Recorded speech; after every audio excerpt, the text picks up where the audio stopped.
Our heroes past shall never be in vain. To serve with heart and might, one nation bound in freedom, peace and unity. Hey, that's all. Oh, yeah.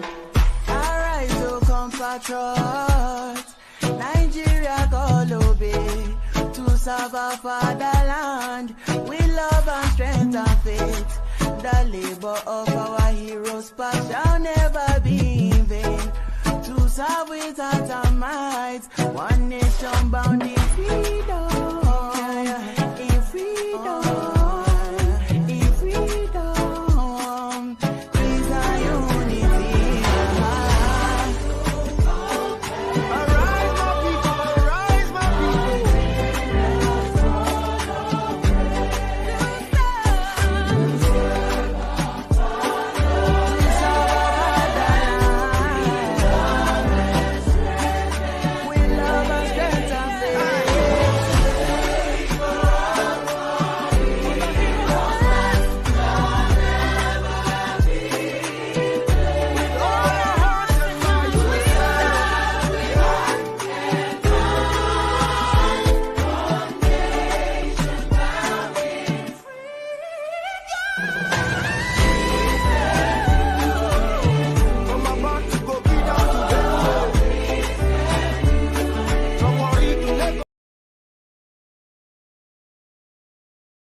Yeah, thank you for joining us, KSO. You have been here waiting for a while.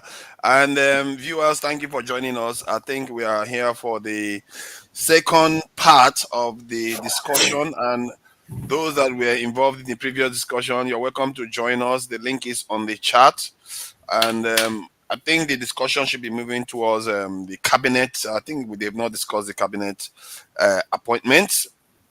That's an interesting conversation regarding. There is also the issue of the loan that was given to the Nigerian state. I think $618 million loan again to buy jets. I think we use it to buy aircraft from Italy. I don't know whether aircraft can arrest people, but I think maybe we could have used it to recruit people into our military and give the ones that are there right now a little bit of a better welfare or something. So I don't know. Regarding the reshuffling of the cabinet, I don't know what you think about that, KSO. Well, for me, can you hear me? I can hear you loud and clear, KSO. Yeah, well, for me, well, there are issues like. Sorry, I want to digress a little bit. Let me retrospect a little bit. Okay. Because I was not even given the opportunity to contribute when they were discussing the issues of Kanos still being incarcerated and stuff like that. Okay. Because we can't really discuss anything meaningful looking at our political processes and how the Nigerian political system is actually been configured. That is one. The issue of Nnamdi Kanu is quite a very dicey issue. Dicey issue in the sense that I don't see Bola Ahmed Tinubu releasing him, even if the court say he should go free, because they don't even have anything against him. The truth of the matter is that Bola Ahmed Tinubu will use that as a political bargain tool, you know, to win the minds of the northern political hegemony, so that they can support him in 2027. It's only the only reason why he will release him is if he has now decided to say, okay, I'm not going to run, or he has become done on him that he will not get the support that he will need to sustain his presidency beyond 2027. Then he might say, okay, let me release this guy. Otherwise, Kanu will not be released. That is one. Then the second one is taking loan, APC leadership and stuff like that. But if you want to be very critical about APC leadership, well, let us first of all look at what is the philosophy behind their leadership. I think that is what should be very, very critical to us. Yeah, what is the philosophy that is driving their leadership? APC APC didn't really come into say, okay, they want to govern, they want to lead, they want to actually kind of say they want to listen to the yearnings of the Nigerian people. They want to give the Nigerian the respite they are maybe asking for. I think they came on board with the mindset to say it is our turn to have a slice of the cake. I don't. To me, that's the way I see it. I think that is how most isn't that how most Nigerians see it. Anytime they get into office, they start thinking, okay, this is the time to make money. Even their family members will be telling them to go and steal. And isn't that what Yes, Nigerians do? but if you want to compare it with the PDP that we had for 16 years, I think PDP, notwithstanding how bad it was until Jonathan came on board and the later end of Jonathan government will begin to see division within the ranks. PDP actually fostered national cohesion, if you want to ask me. I guess you can argue that. Yes, if you want to ask me, because during PDP, we never had this so bad where the country is so balkanized, so polarized to an extent where regional sentiment is trying to override, you understand, the larger concern of the country. Well, you can argue that they created it though. Were they not the one that passed the Sharia law? Were they not the ones that enabled Boko Haram to become a monster? Was it not under PDP that a southerner took over office when the northerner, in terms of rotation, it was supposed to be in the north, and the southerner ruled for one term, they want to run again. He would have been the longest serving democratic president in Nigeria if he had won the third time. All those things created strife. And I just feel like our people sometimes when they are doing stuff, they don't think about the future. They just think now. They don't think when you do stuff, there will be consequences later that will follow from your action. Because Jonathan came into office fairly because the president passed away. Then he ran for one term. He won that term. But for him to run again, if I was him, I would have used my tongue to count the number of seats in my mouth and say, this is not a good idea. Because the North will feel like they've been hard done by.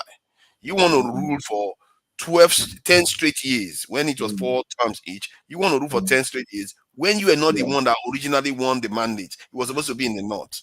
You see what I mean? So those type of things create schism in the system, and Northerners became very, very. I saw when I think was it the Aerofire and all this, they were threatening all kinds of stuff, just like the way Nnamdi Kanu is threatening. They were threatening stuff too, like that.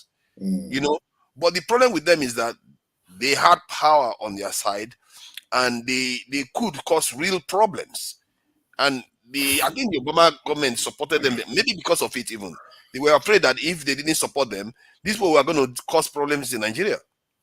They were talking about creating their own alternate government.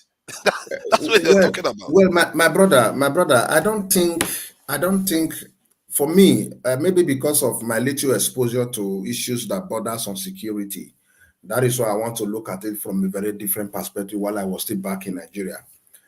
You see, the North, as it were, people believe that the North, you understand, holds decide where the pendulum of political leadership swings. And I bet to disagree with that. The reason why I bet to disagree with that is that the North is just standing on its own without the support from other regions. The North cannot really make headway. What people don't really pay attention to is this. At every election in Nigeria, I want people to start paying attention to the number of votes that are garnered from different regions. Unlike before the introduction of this Beavers machine and all of that, you could see Kano giving 2 million, 3 million. But now that is no longer achievable. Are you not telling me that the population of Kano has just decreased suddenly? So that is one thing. You see, for me, I was quite open to some certain things during Jonathan's regime.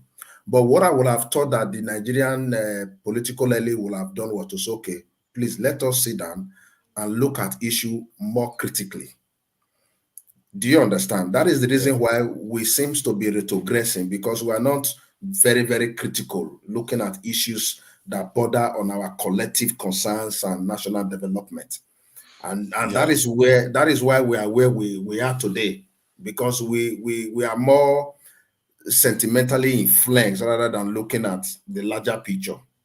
And with that, we are not making any headway.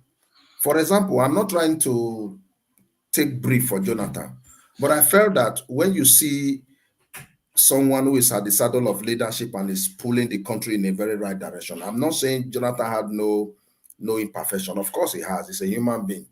You understand? But what we would have done? Well, okay, let us see now. Where is this country heading to? What has been his political gain? What has been his gain in the government that he oversees and stuff like that? But we didn't think of that.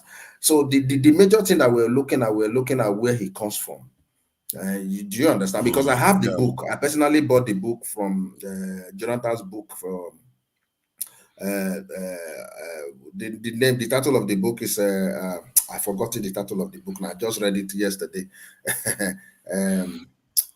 I'll remember the book as we continue to converse. But for me, that will have been the fulcrum of our national discussion and development. But we didn't look at that. But what we're looking at, okay, where did it come from? Sorry, Fafada, I need to ask you a question. Please, can you educate us the direction Jonathan was taking on? Which right direction? What was the direction? Can you educate us? See, let me speak based on statistics that are available. Do you understand? Let me speak based on the statistics that are available. Compared to where we are now, compared to where we were coming from when Jonathan took over office. One, we could see the level of economic growth. Although there was minimal economic development, because there is a clear difference between economic growth and economic development. So Nigeria was ranked at least among the third fastest growing economy in the world. And we're beginning to have growing population of middle class, which is today is totally eroded. We don't have it. Do you understand? And you know, thank God you live in the Western world, you know that the fabric of any Western nation economy are the middle class population. Do you understand? I'm only talking from that perspective to say, okay, the economy was actually heading somewhere. We're beginning to see consistent growth in our economy, which perhaps will have translated into economic development if that growth was sustained. That is just my argument. But on the other hand, there were just this notion of saying the country was heavily corrupted and stuff like that, which today we are still looking for evidence and we have not found. So that is another end. For me, economic growth, Jonathan was heading in the right direction because most of the policies developed by Obasanjo were being followed. They were being followed. Okay, do you have any particular policy that Jonathan was pursuing that the this in I don't know if you are recommended aware of NIS. No, I'm not. Okay. Actually, Obasanjo developed NIS. NIS simply means National Economic Empowerment Development Strategy. Okay. That NIS was actually to look at the economy both from the informal and the formal sector, how they can integrate and empower people economically. So that NIS actually gave birth to programs like You Win. You Win was actually designed to stimulate growth in the economy and creating entrepreneurs who in turn will create employment. I don't know if you follow that.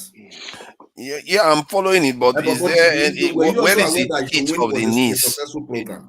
Is there any teeth of the NIS in terms of delivering positive economic development in Nigeria in terms of real money or stuff? What did he do? Did he create industries? I've just explained to you that what this is what NIS did. Let me ask you a question. Yeah, go ahead. Let me ask you a question. Go ahead. You see, I don't want somebody to come here. We need to be, like you said, let's deal with numbers. Do you understand the economy President Obasanjo left? Do you know what was, hold on. Okay. Do you know what was our foreign reserve at the point Obasanjo left? Hold on. Combined, wait, before I forget the figure, combined, it was about 70 billion. Let me finish. Okay, Tago, you know that. Do you understand that during Jonathan period, the average price of a barrel of oil was $100. Are you aware of that number? You said average. It was not actually up to $100. It was more than $100. At some point, it was up to $140. No, it was. I think that was at the tail end of him leaving office. Okay, go ahead. The price in 5-6 years of Jonathan period, the average price of crude oil was above $100. Quote me anywhere. Do you know when Jonathan was leaving, before he left office, even the Minister of Finance said they cannot pay salary? Were you aware of that? Were you aware? Do you know how much Jonathan left in our foreign reserve before he left office? Yes, he left in a combined of 42 billion. It was not up to 42 billion. No, it was 42 billion, sir. I can give you that. It was 42 At billion. All. Sir. Were you aware Minister of Finance was crying that they going bankrupt, they can't pay salary? Yeah, but what led to that? What led to that? Was it because the Jonathan policies were not effective? So who was in charge of government? Who are you going to? No, I'm coming. Let me tell you something. The failure that Jonathan had, I will tell you, sir. Please let me come in here. The failure that Jonathan had was this. Jonathan was looking at Nigeria from the perspective of creating strong institutions. It's a government that I followed very well, but let me land, sir. A president that says stealing is not corruption? No, actually, stealing is not corruption, sir. In the eyes of the law, stealing is not corruption. I think that is the illiteracy of the Nigerian public. Stealing is not corruption in the eyes of the law.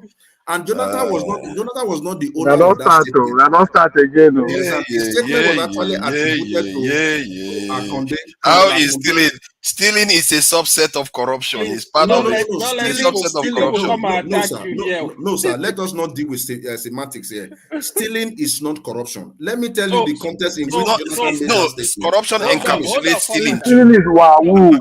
I'm coming. Let me land, sir. Please, sir. Let me land. Please. Okay. Please let me land. When Jonathan made that statement, Jonathan was actually quoting the then ICPC chairman, who said that, okay, the cases on his table, they are cases of stealing, not cases of corruption. I can give you an article to read about that. Yes. Who said that? The then ICPC chairman, sir, you can Google it. I am telling you. What do you mean stealing is not corruption? So you see, I'm coming, sir. The ICPC was set up to look at corrupt practices, not cases of stealing. Do you understand? Okay, so let me just clarify something to you. You see what is confusing people? Sorry. You see what is confusing people? It's like saying you are operating on a leg, but not a human being. Like you are operating on a human being's leg, but you are saying you're not operating on a human being. Stealing is a subset of corruption. You understand? Stealing is also part of corruption. Yes, when somebody steals in public office, it's a form of corruption. You see what I mean? That's why people are confused when you say that. No, what I was saying, forefather, what I was saying is this: that the then ICPC chairman said that the cases on his table, the petition he has on his table, are cases of stealing, not cases of corruption. Let me give you an example of corruption. If a man sleeps with another man's wife, you understand? I'm just trying to paint a scenario. So give us example of stealing too. It's a case of corruption that involves stealing. I'll give you example of stealing. I'll give you example of corruption. I am coming, sir. I am coming. It's not corruption. I am coming, sir. Let me give you a case of corruption. Let me give you a clear case of corruption. You are the governor of your state, right? You want to award a contract that is supposed to be 2 billion. Then you inflated the contract price to be 7 billion. Do you understand? What you have literally done is corrupt practice, not stealing. That is corrupt practice. Because one, let me tell you something, sir. Is stealing. One, the evidence that prove a case of stealing are just major three things. Let me tell you something. One, the object being stolen is capable of being stolen. Two, there is an exportation. Then three, there is the intention to dispossess. Where you cannot establish exportation, That is to say, an object you kept here was moved from this point to another point. A case of stealing can never be established under the eyes of the law. So go and check the Nigerian Evidence Act. It's there.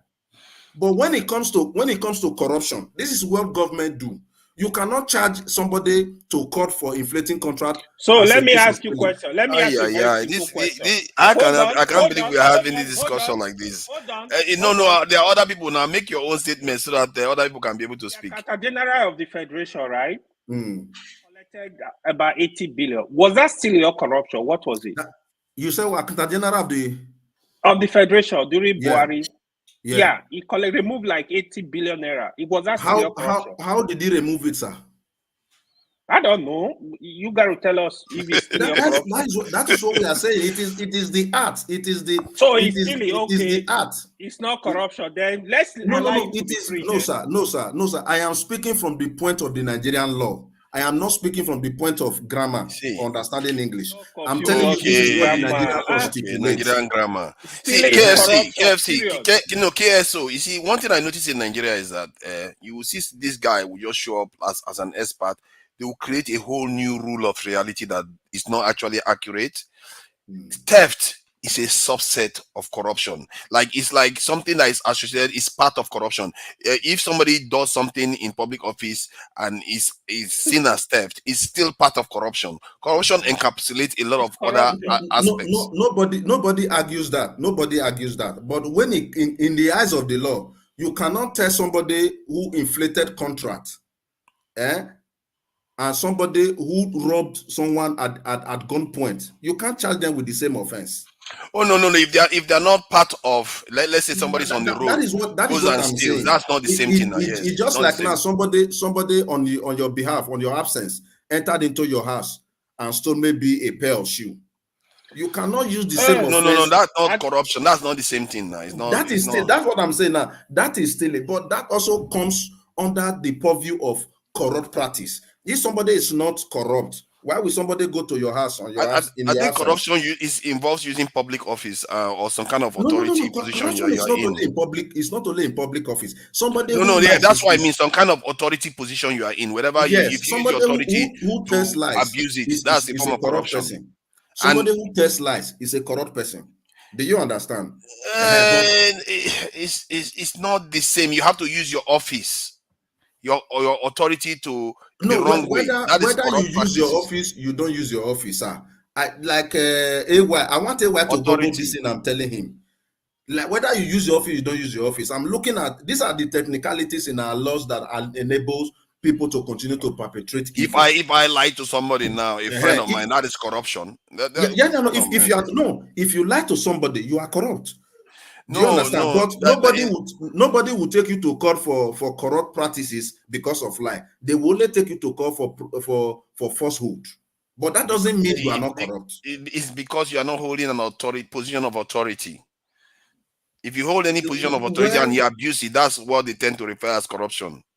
Any form of authority. See, my brother, sir, even if they give you money, you misuse money. Do you understand? You are in a position of trust. Once you come into a position of leadership, you're in a position of trust. Whatever you do that is an aberration to that standard. That's authority. Yes, that's true. The moment you hold authority, you hold the trust of people in any form. You hold the trust of the people. So anything you do that is an aberration. Corruption. Let's follow the definition I have here. The Gogo said. Okay. Embezzlement, right? Stealing, misusing funds. It is a financial fraud or a form of corruption that occurs when a person entrusted with someone else's money or property steals it. So will you still say stealing is not corruption? No, you are not getting what I'm saying. I said you are only confused. No, sir. Get my point. If somebody embezzle money, do you charge the person to court under the headline of stealing? No, you can't do that. No court will entertain that. They now begin to ask you, how did they steal the money? I have just given you 3 evidence to prove the case of stealing. It's theft, because theft is taking something that doesn't belong to you without due authority. That is it. It's the theft. But in the context of having entrusted, when you're entrusted with power, that is considered corruption. That's why Yes. you could, and on corruption, you still have embezzlement. You have all kinds of You different have similar embezzlement, corruption. you have stealing, you have lying, you have KSO, mistrust, you have insubordination, and all of that. They are all embedded there. But when you are being charged to court, nobody is going to use, when you steal money, nobody is going to use the headline say corrupt. You understand? That is if you are not in public office or in any authority position. You understand the power of the president. Say stealing is not corruption. You know what that means, the country? No, I Yes. just I told you. I think AY, you are correct. The president should not have said anything. I told you. I watched that particular interview, and I told you the context in which the president spoke. You can Google Lisa. Jonathan was actually quoting somebody. That is not his statement. He said, "Oh, all this thing they are doing is just stealing. Stealing is not corruption." That's what he said. No, let us not. Let's not drag this issue. Let's not drag it. Let us not drag this issue. But this why you are correct technically. Maybe he's using the Nigerian definition of it. Because Nigerians, a lot of people don't really understand the Nigerian jurisprudence. Just like Tinubu, just like Tinubu coming the first day, say subsidy is gone. As a president, you causing havoc in the country where you do that. When you say stealing is not corruption, you are empowering people to go and steal. That is what it means. As a president said stealing is not corruption, let's be stealing now. To be fair, though, to be fair, stealing is also a crime. So I'm not sure that's what you are saying. To be fair, even stealing is also a crime. So if you have a lawyer friend, if you have a it's lawyer you friend, people lawyer that are confusing the country. Let's allow Jonathan before you turn them to spectators. You know that guy. There's somebody sitting in the dark there. I know he's righteous man for sure. We have lawyers, and he's got a lot of judgment to pass today. AY, please let's let Jonathan to speak because I know righteous man is there waiting to lash out. But it's my turn anyway. Yeah, I know. But just give them a bit of break. Let them say something so that you can come back again. I know it's your turn. You know, you guys have been going back and forth. Jonathan, thank you for joining us. I think the main topic, to be fair, official topic, is about reshuffling of the cabinet. And to me, the only face I see there that I like is not because of her looks, before people start jumping to conclusion, is Ojukwu, Bianca. Bianca. That's what I like because I see how she gave that woman how she slapped that woman, and I know she's worked in such positions before, so I like her there. I wish she was the foreign minister, or she could have replaced Abike Dabiri. You know, I've been looking for somebody to replace that woman. That woman, nobody seems to be able to sack her. What kind of position is that? She's been around since Buhari. So, okay, I don't know what you think about it, Jonaba. Please go ahead. Pretty face is not beautiful. It's just pretty face. What is the difference? It's still beautiful. But she does have steel, though. You have to admit, she does have a bit of steel, given her history. No, I'm just kidding. Forefathers, SOAY, righteous man, Ferrari. I hope you change your name from Ferrari to a better name soon, since it's not the name that you want to bear that is given to you by colonizer. I don't know. You are looking for trouble. He just started off looking for trouble now. Don't do this. There is no. Actually, I need to change that label. There's no name. Let's not do this. Let's not start with Ferrari today. He maybe came here to be gentleman. Let's not start with him. That is not difficult to do. It's something you send. Go to the post office, mail it. This is not Nigeria, and you know better. So if you wait for your uncle to change your name, he will call you Omale. So change it before Tinubu change it for you. It's nice to see you, my brother. And I think there's a young man, Jefferson, who he need more. My very good friend. Yes. So it's good to see. I don't have so much faith in whosoever, because righteous man, do not forget you, is because of the darkness I couldn't see you on time. Sorry about that. I don't have so much faith in anything in Nigerian space. our mentality, and anytime people get a position, you think they will do better. But you still give human being a benefit of doubt. That is all you have to do, and good wishes.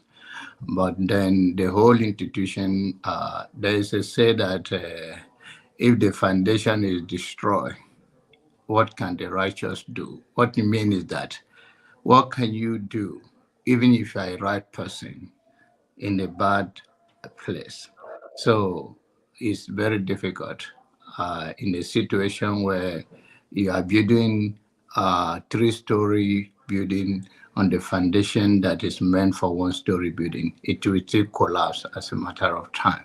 So the foundation of Nigeria, I go further to say, let everything fall apart and let's rebuild it. It doesn't matter reshuffling of a position, bringing expertise.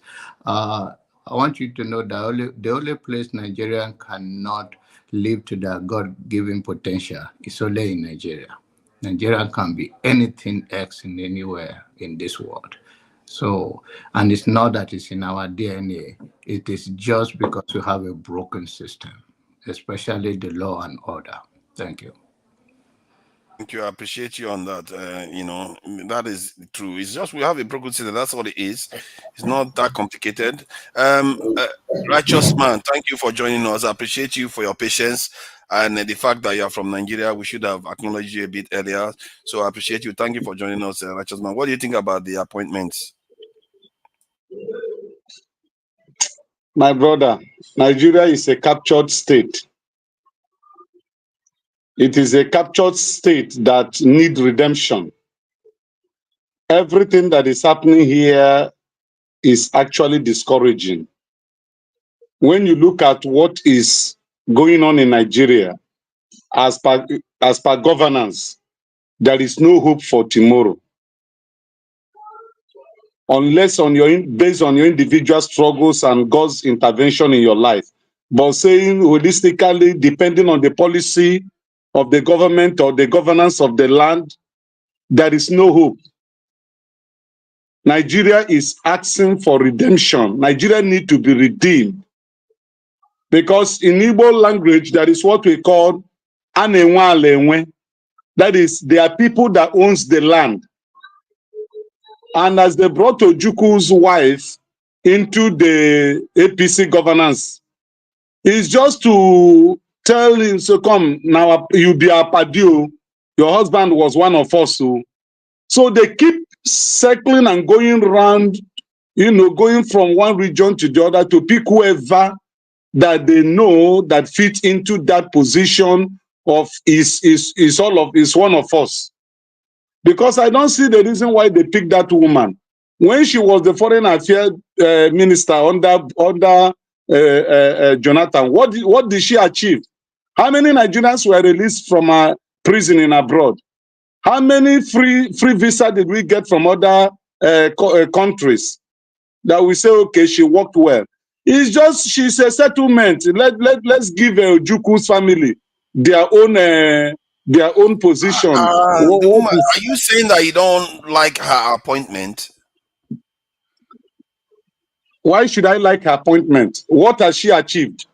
She was there before, foreign affairs minister. She was an ambassador.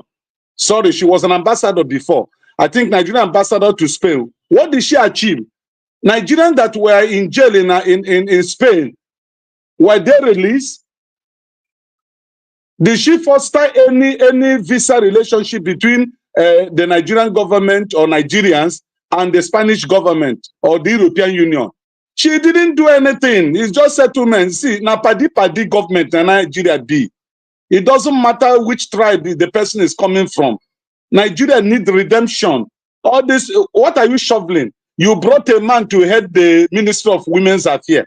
Have you ever had that? So when women will sit down, gather themselves to talk about women affairs, is not a man, it's a woman. It's a man. No, it's a go woman. And check it. Oh my God. He removed a woman and brought a man. I listened to it on Arise News. I listened to it on Nigeria Info. 100%. A man. She's a woman. Wow. I don't want to believe what I'm hearing. But I'm not sure. I'm not sure you are being fair that she didn't do anything. And Spain is not exactly a hot destination for Nigerians. I don't know what the US wanted to do from Spain. Have them release.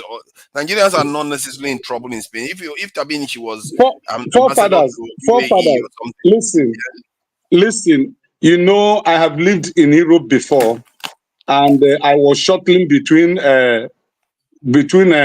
Germany, Holland, Spain, Lisbon, then back to my base before I returned back to Nigeria. So don't tell me that Spain is not a hot zone. Don't just say within the knowledge of your experience or whatever. See, when you are an ambassador and you are representing your nation, the first thing is to foster a relationship between the two countries, and then you look inwards and see how many of your citizens that are in prison or that are involved in one crime or the other, and then you solicit for exchange or trial or whatever. That woman has not achieved anything. She has not achieved anything. In fact, I was surprised that they drag her into this APC regime again. That's what I'm saying. It's a country of compensation. They are only compensating the Ojukwu family. Let me see one information I saw here, which surprised me. You will be surprised to know that Nigeria, one of Nigeria's major export destinations, is Spain. I don't know. I think it's even higher than the United Kingdom, which is scary. I didn't know that.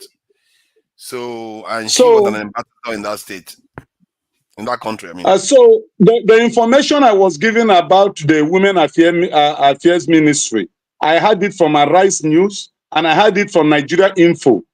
They were questioning why a man was used when the other woman was sacked, and they now replace her with a man. What has a man gotten to do with that ministry? So I'm just hearing for AY, my brother, now that is a woman. Maybe it was changed overnight, but that's what I heard from television, you know. And so, forefathers, the truth about our country, our beloved country, is that those who are ruling this country does not love this nation. They are after their personal gains and what they will achieve and the name they will answer. But to say they want to see that Nigeria work, it's not coming from them at all. Nigeria needs redemption, absolute redemption. Thank you. Yeah, don't you think that then there is also the thing they call pretty privilege, you know, and good-looking people are also helpful to have in positions of authority. Why don't we have them? Look at this one now. Look at the Spain. Yes? Sorry. Let me see this thing very strongly. The Minister of Women Affairs, she is a woman. She's not a man. She's from Nasarawa State. She was the former state minister of police affairs. She's a woman, 100%. Why is righteous man saying he's a man? Yeah, I need to correct it. Let's make sure we pull information out. I think because of the name, she's a woman. In woman's name. This identification problem. I hope it's not LGBTQ situation. No, I think it's because of the way they were pronouncing her name. She's a woman. Somebody was here telling you that the Minister of Interior is in charge of foreign affairs. Who does that? And you were looking at him. You can't correct that statement. When we are putting up information to the public, please, let's be cautious. Thank you. Please. Yeah, that's good. I think, that's a good job there, AY. I appreciate that. We're all here for the truth. But look at this chart I'm seeing here. I may be surprised by the export that Nigeria is doing, Netherlands is the highest. I didn't see that one coming. Spain, second. India, third. Where are all these? While our leaders keep running to London, where are they here? We are in America. Where are we? America, okay, America is relatively high compared to the United Kingdom. That would surprise me a bit too. What is all this running to all these countries? We should be going to Spain and Netherlands then, and maybe India. China, look at China. China, massive country, and we don't even export to China at all. Okay, I will take that one off now. Let's go to the next Trade volume doesn't really determine a travel destination. It's not because you don't travel to places because of your your country's trade volume with that country. That's just it. That's not the point. Yeah, but it does have a bit of correlation now. This kind of trade volume, you would think the people you have more close Commonwealth relationship with, colonial relationship with, all kinds of stuff. You would think you would trade more with them. What are we trading? What are we trading them? What are we trading with them? I think that should be the question. What are we giving them? What are they giving us? That's the question now. If you check imports now, you probably see almost the reverse from the other countries. Okay, who is next? I think it's John Abba. Hey, John. No, Ferrari. No, Ferrari. Yeah, you cannot miss Ferrari. Ferreira. Yeah. I need to practice that word carefully. Ferreira, it's a very good name. Ferreira. Yeah, I'm sorry. I'm sorry for mentioning your name. I'm going to talk about three things. I'm going to respond to John Abba. I'm going to talk about. Excuse me, sorry about that. I really apologize. Righteous Man, I just want to acknowledge you for the previous session with Dr. Rudolph. One of your submissions about this thing, I think people did not give me enough credit for that. I think I should acknowledge that. Thank you for that submission. Ferreira, please go ahead. Yes, I'm going to talk about three things. One, I'm going to respond to John Abba, teach him a little history in African history. Second, I'm going to talk about an organization called KSO. And thirdly, I'm going to talk about the policy of the Tinubu administration appointing Ojukwu's former wife as a minister. I'm very going to be brief. First of all, when the white man came to Africa 800 years ago, they came to steal, to loot both our material and human resources. And when I hold the name Ferreira, which is a Portuguese name, is an historical reminder of the looting the white man has done on my people. I have a triple heritage, my Yoruba heritage, where my forefathers were first taken and taken to Brazil, Bahia, Salvador, because some of us know our history to the 10th generation, unlike some people. So this historical remembrance, that's why we bear the name.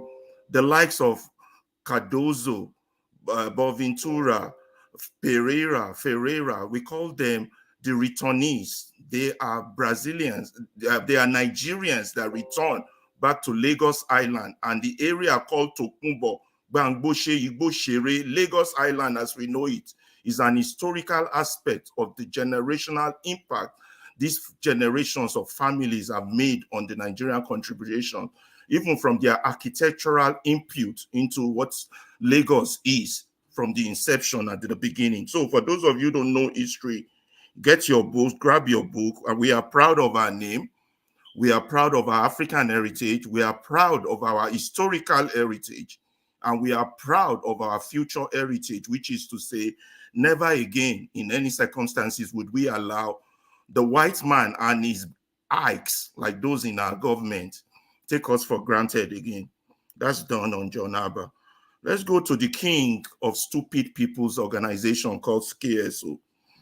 There is an important need when we come on public medium as educated people to give the right information. Ferreira, don't interrupt me, please. Please, I'm not referring to a person. Please, don't do that. Let me finish my speech. Okay, let's let me finish my speech. You can respond afterwards.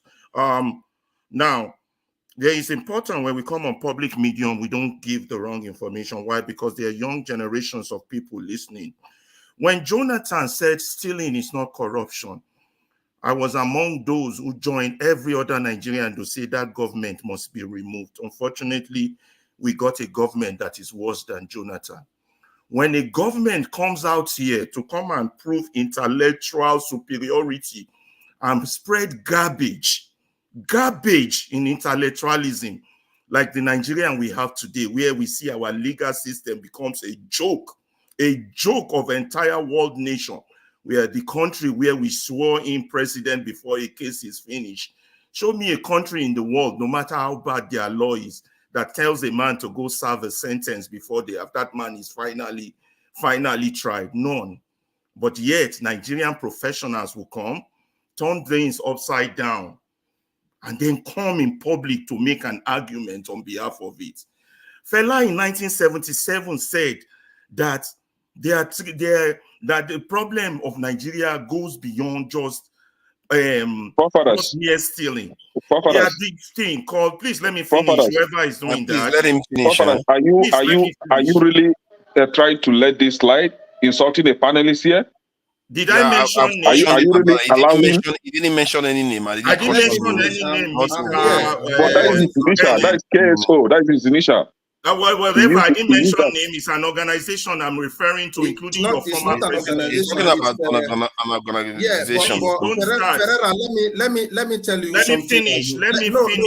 You have your right of response when I'm done. So you have mentioned KSO. You mentioned, and we have KSO on this panel. I should not be interrupted, please. Let me finish. Okay, let me clarify. Did you mean KSO on the panel? I mean the king of stupid people's organization. KSO is an organization including your former president. Do you mean the one on the panel? My speech? Do you mean the one on the panel? I do not mean the one on the panel. I mean it's an organization that includes intellectuals that come on the medium to propagate rubbish. So you see what he's going there. You see what he's doing right now. He's referring to KSO on the panel. Please. That is not acceptable. Can I please? He's saying that it's not him. Please let him finish. Let me finish. He said this thing that we call problem in Africa that surprises him in 1977. He said it has 3 wings. He said one was leggy robbery. You're at the bus stop, somebody snatch your purse. He runs away with it. Then there's another one. Don't want to come into your house with a gun, armed robbery, comes to rob you. He said, but the worst one is the one by Oga Patapata, which is authority stealing. It comes and rob your future generations and generation years unborn and turn your people into slavery. And here we have people who went through the walls of school come to defend such intellectual laziness and saying stealing is not corruption. Pata steal is policy. I repeat again, sir. Stealing is not corruption. I'm speaking. Continue to repeat, but those of us who know better will counter such arguments. It's just a continue to repeat. Those of us who know better will come on this. For the fact that you called me stupid, for the fact that I'm not going to call you stupid. No, it's also said he just used that an acronym. But he never referred that to level an of intellectualism that has destroyed your country. Hold on now. It's just a misunderstanding. It's a different way of defining things. I've been to Nigeria and I know Nigerians have different ways of defining things on the ground. Please take it easy. Let's not get offended by people's comments. I'm not going to go into let's be careful. Somebody let me remind him. You have had your say. Let me have my say. You think stealing is not corruption? That's your say. I'm having a counter say for the sake of younger people listening, so that I can put an historical perspective to things, so that people listening can pick who is right and who is wrong. You've had your say. Stealing is corruption to you and your king. But to me and the future generation, stealing is corruption. Authority stealing is what has destroyed Africa. And we have to speak with the loudest voice. With the loudest voice to those who are ignorant among us, who still come to defend this insanity. Fela said, we Africans must do something about this nonsense. This nonsense, where a judge will come and tell you my hands are tied. A journalist cannot do his job. A doctor, then what's the point of your education if it doesn't enlighten the soul? What is the point? That is why we are in the mess we are in today.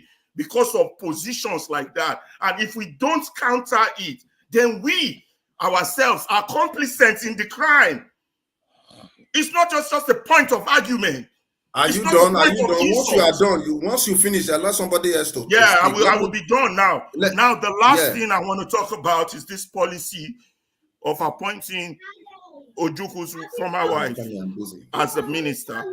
It is still the play to tribal politics. It is an appeal to the Igbos. You understand? But what the question you all should be discussing is, what is her qualification? Does she merit that ministerial position? What is her background? Is this just because she's a politician, or we just continue this politics of paddy put them together, which Fela also sang about? So these are intellectual discussions that should be had, not whether she is beautiful, so therefore she deserves a ministerial post. Your country is in the mess it is today because you keep doing the same thing over and over again. And for the sake of your children and children yet unborn, start to address this issue pragmatically, not because your ego is hurt or you want to defend a position. Talk to the facts.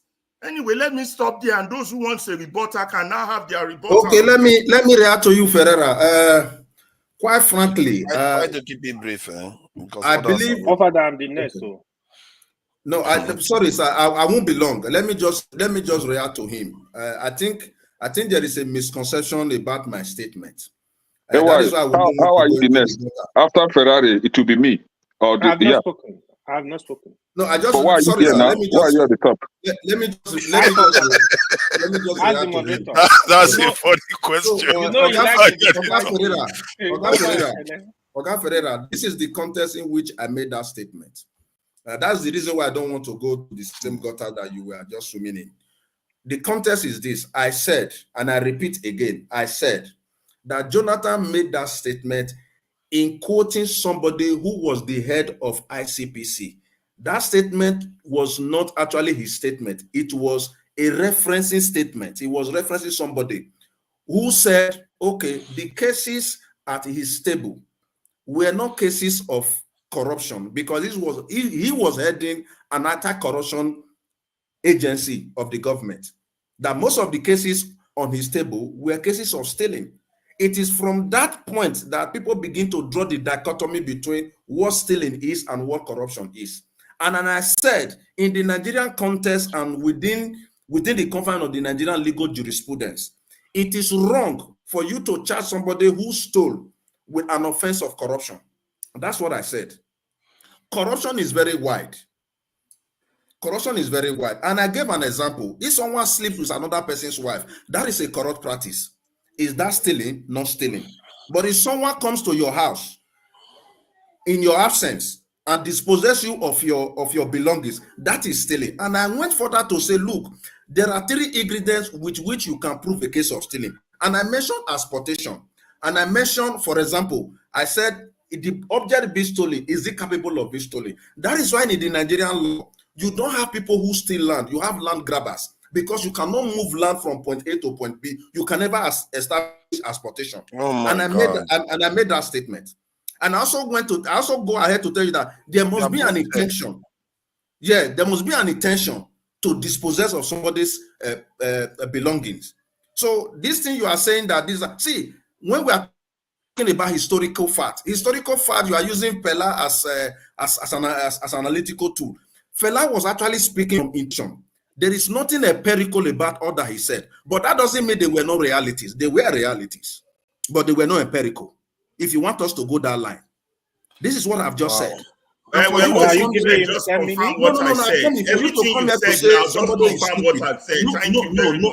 Nobody is stupid. What happened is that we are here to actually articulate our opinion concerning any issue that bothers. I agree with you. Concern. Your counter argument just confirmed everything I have said. Thank you for making it. You understand? I'm not saying somebody who is corrupt cannot steal. Somebody who is corrupt can steal. Somebody who is also corrupt cannot also steal, can also lie. Embezzlement is not stealing. Nobody can take anybody to court for embezzlement and charge it for a case of stealing. That is not done in Nigerian jurisprudence. Nobody will answer to that kind of statement, to that kind of case. But what they will do, they will look for the act that was perpetrated to charge the person. That is what I have just said. I'm actually speaking within the confines of the Nigerian legal jurisprudence. Not what you think. I thank you, Mr. But everything you've said just confirmed everything I said. Not what you think. I'm talking about what the Nigerian law says. Not what you think. That's why Nigeria is in the mess. I think he's misunderstanding the meaning of these things. There are fundamental definitions, like theft is taking of stuff that doesn't belong to you without the due permission. That is the simple definition of theft. And that definition can fit into embezzlement, can fit into corruption, can fit into all different kinds of practices. Even if these definitions like corruption and embezzlement is in a specific kind of context. Like corruption, you have to have authority or position to be accused of corruption. You can't say, oh, my friend did something to me, it's corrupt practices. That's not the same thing. It's an abuse of trust. opposition. Okay, The same thing is true for Mr. Forefather, let me tell you something. You go to filling station where they manipulate pumping machines, right? Yes. Right, where you are supposed to get like 10 liters. You Yes. understand? You are given like 8.5 or 9.5 liters, right? Yes. How do you charge that person? Are you going to charge that person for stealing or for corruption? You can charge him for corruption. That is corruption because the guy did not directly steal from you. But what the guy did was to correctly manipulate a system that was supposed to give you satisfaction and value for your money. But the reason why they are charging him for corruption is because it's theft under using his authority. He's taking something that doesn't belong to them. You see, in the Nigerian law, nobody goes to court to say somebody is. So we are charging somebody. I understand what you are saying, but it's so, the definition of taking something that doesn't belong to you. Yes, but I'm just trying to buttress a point that look, if somebody manipulated pumping machine for fuel dispenser, right? And the person didn't really dip his hand into your pocket. Let's leave this. Think about it. You are trying to find a way out of this. There is no way out. I'm not trying to find a way out. I'm just saying something within the Nigerian law. I'm just quoting the Nigerian law. I am not quoting my own sentiments. So please, personally, what I would say is that what AY say is that as far as corruption is not still pronounced by president of the higher land, many people will not understand the legal term of it, and the simple definition of it will be confusing for them. For a man in the higher, the number one man citizen in the country, to say that during that incident was not a right thing. Not that the technical word you are using, everybody in Nigerians are not lawyers. And I understand what you are saying, but we are saying the example again is that we cite example when Tinubu said that fuel subsidy is removed on his first day in office without understanding so much and the implication was right away. So sometimes he's saying the right thing at the right place and wrong thing at the right time. He sent that message like it's okay, it's allowed. That is all that they are saying, to say, oh, this man says corruption or stealing is allowed, or corruption is not stealing, so you can steal and it's not a corruption. So let us not be arguing about it up and down. It's not relevant at this point. Thank you. Ferrari, please, can I now educate that guy again. Please make sure you educate him more. Yeah. He wants to use English to confuse us. I was listening and I couldn't believe my ears what that brother is saying. So it's new. Please have mercy on him. It's new. Can I now speak for okay, I've been on this channel for 2 years. I'm not new. Just that I don't I didn't know today is the I'm not new. I watch you every day. Okay. One at a time. This is no time to be getting acquainted. I think hold on, please. Let's do this. Let's allow what I do somebody with privilege. Hold on, KSO, hold on. So is there an offense for someone to have a different opinion? Why are you guys gagging him up like that? Let me spark you see, Kenny, that's common sense. I like that. Let's leave him alone. Okay, bye-bye. Thank you. No, yes, so don't go anywhere. Hold on. You don't let them drive you anywhere. Don't let them drive you anywhere. Don't let them drive you anywhere. Hold your ground. Father, hold on now. No. It's not going to take anything away from me. Stay back. Nobody should kick you out. Stay back. Don't let anybody drive you anywhere. Don't let them kick you out. It's not going to change anything. Can you hear me? Hello. In the Nigerian jurisprudence, corruption is not stealing. Hello. Okay. Can I speak? Hello, yeah, please go ahead, KJ. Okay, thank you so much, everybody. Thank you. I followed all your discussion, both to and fro, and I want to just make a few clarifications. Jonaba, I thank you, my brother. I like your T-shirt. If you have chance, please post it to me. Yes, Jonaba says something. I'm going to take it from that point, which I, as a Christian, have always wondered, and until God gave me, until I got that. You see the light. Yes. Now he says, the Bible says, if the foundation is destroyed, what can the righteous do? The righteous will build it back, and that is why we are urging Nigerians who are righteous indignation to come to position to use that authority to begin to speak truth to power and change the trajectory if we really want to be a nation. Also, what KSO said is true, but I also want to let KSO know that Jonathan actually made that statement. I watched that interview. He said that, let me put it right exactly how he put it. He said all these things they are calling corruption is not corruption, but it's stealing. These people are simply stealing from the treasury, okay? And so they should be held responsible because they're just going to government coffers and removing money and spending it on themselves. That was the interview where he granted that, he said that. And so why that at that time there was controversy. Some people were being asked, they go to court and say it was corruption. They didn't do it. He said, no, don't go to court and use corruption as an evidence to run away from being prosecuted when you have taken from government posts. That is pure stealing. You go back to your office as a secretary or treasurer, you open the safe, you take out government money and you go and spend it. That is stealing. And so you should be charged for that and you should refund the money back. Although he didn't get anywhere with that because, of course, we all know what happened. He was thrown out of office after that his term. Now, why I want to circle back to my dear sister, beautiful damsel in our time, Bianca aka Ojukwu. You see, the appointment of Mrs. Ojukwu into the cabinet is simply to break the ranks of the Igbos and nothing more than that. And we can't take it away from her. She's a very qualified woman, very qualified. She's a lawyer, and she also has a master's in international relations. So she's totally qualified, very qualified. And but at this point in time, to bring her in, knowing that she wears two caps as the wife of the late revered leader of the Igbo land, Odumegwu Ojukwu, and also a right-hand woman of the past governor of Anambra State, which is Peter Obi.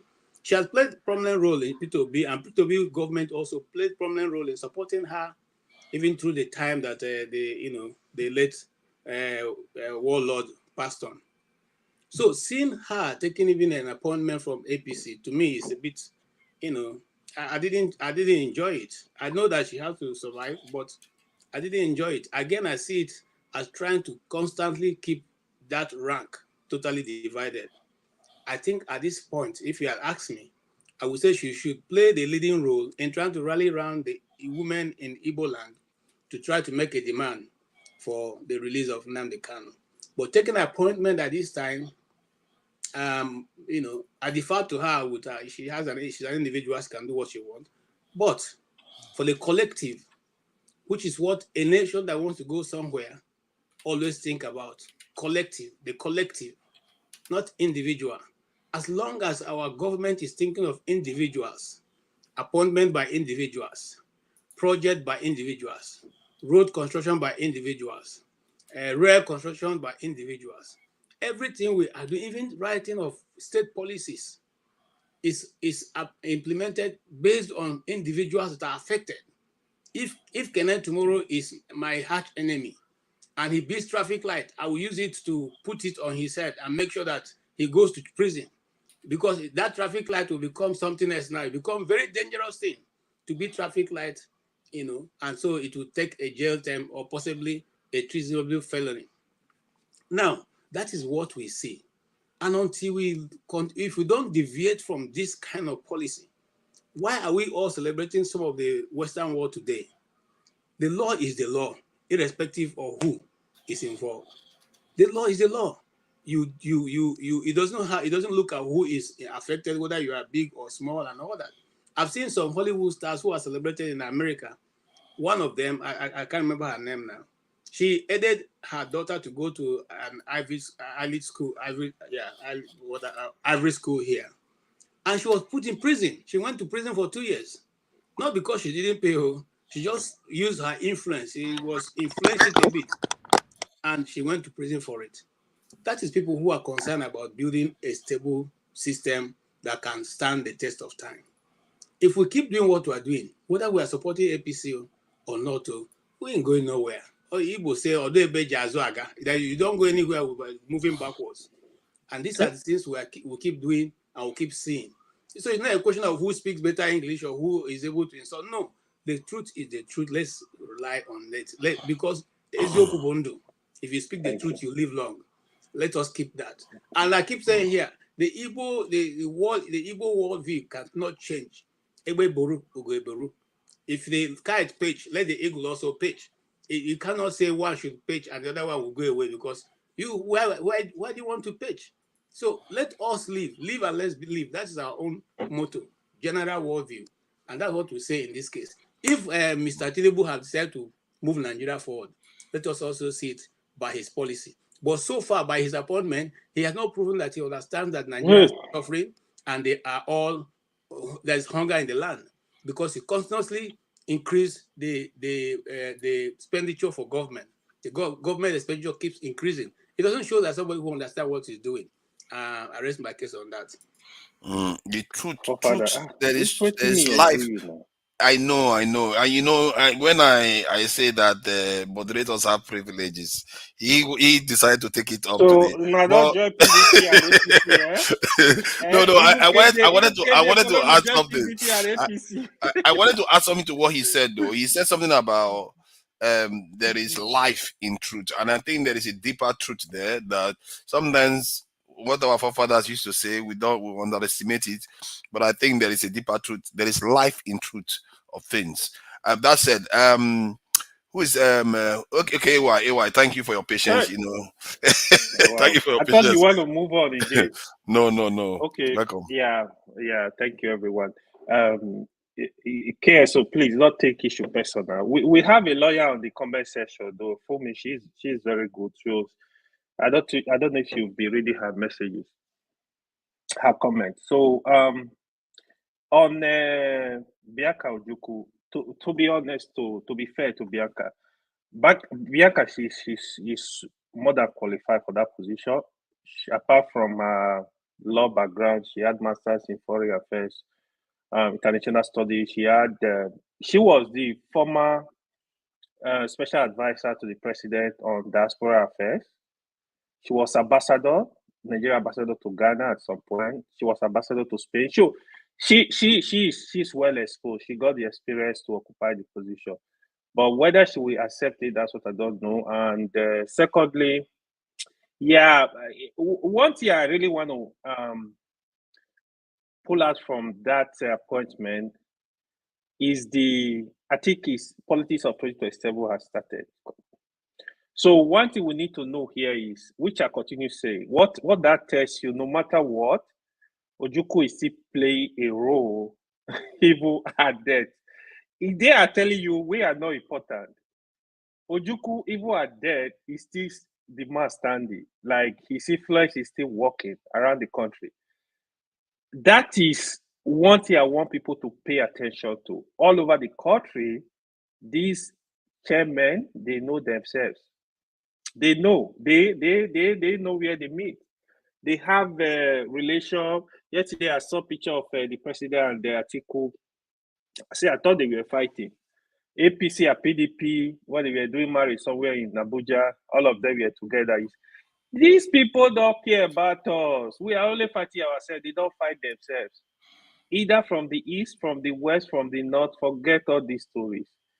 That is where the pain kind of comes sometimes. The ordinary people, we are the one. Oh, it's Igbo. Oh, it's Yoruba. Oh, it's Hausa.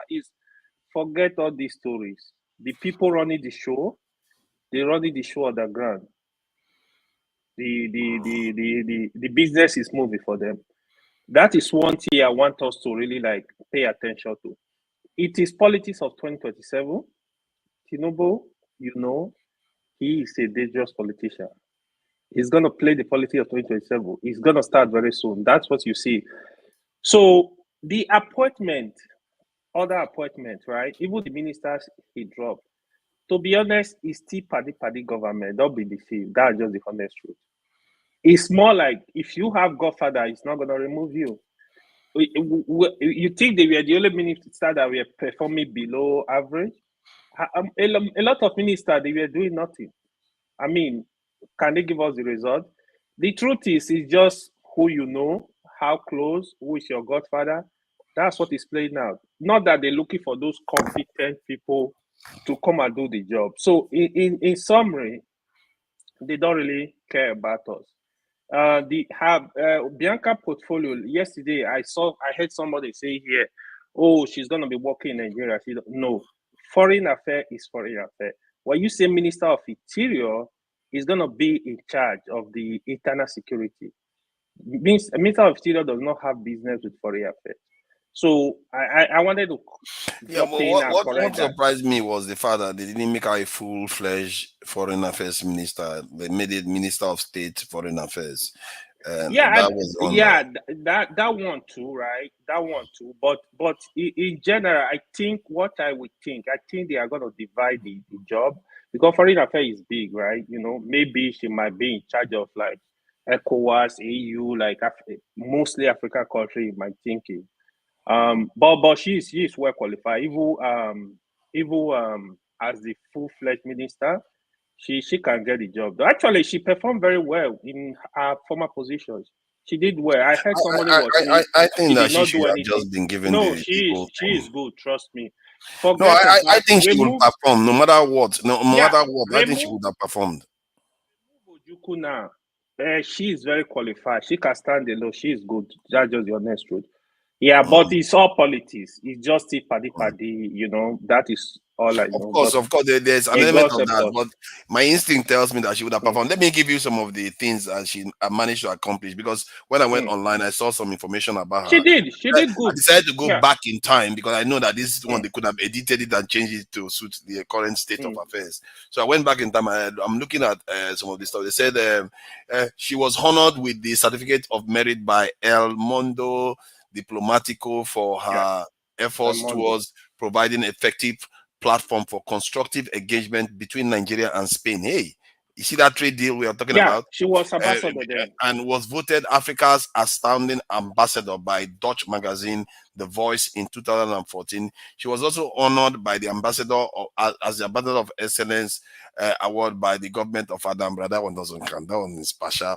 That one can be politics. That one is Nigeria.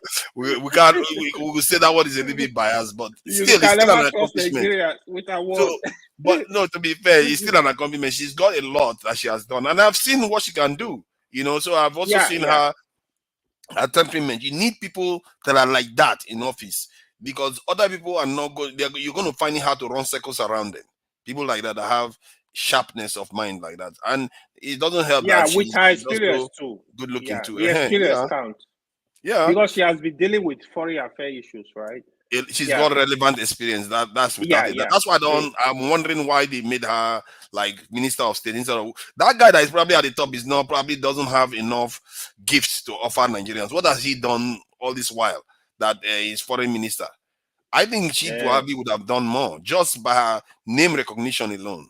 She would have done something, but the paddy is there. But the other ministry I want to really look at what they are going to do is the Minister of Regional Government, because he's going to be in charge of all this NDDC, Northeast Development Commission, North Southeast, all those development commission.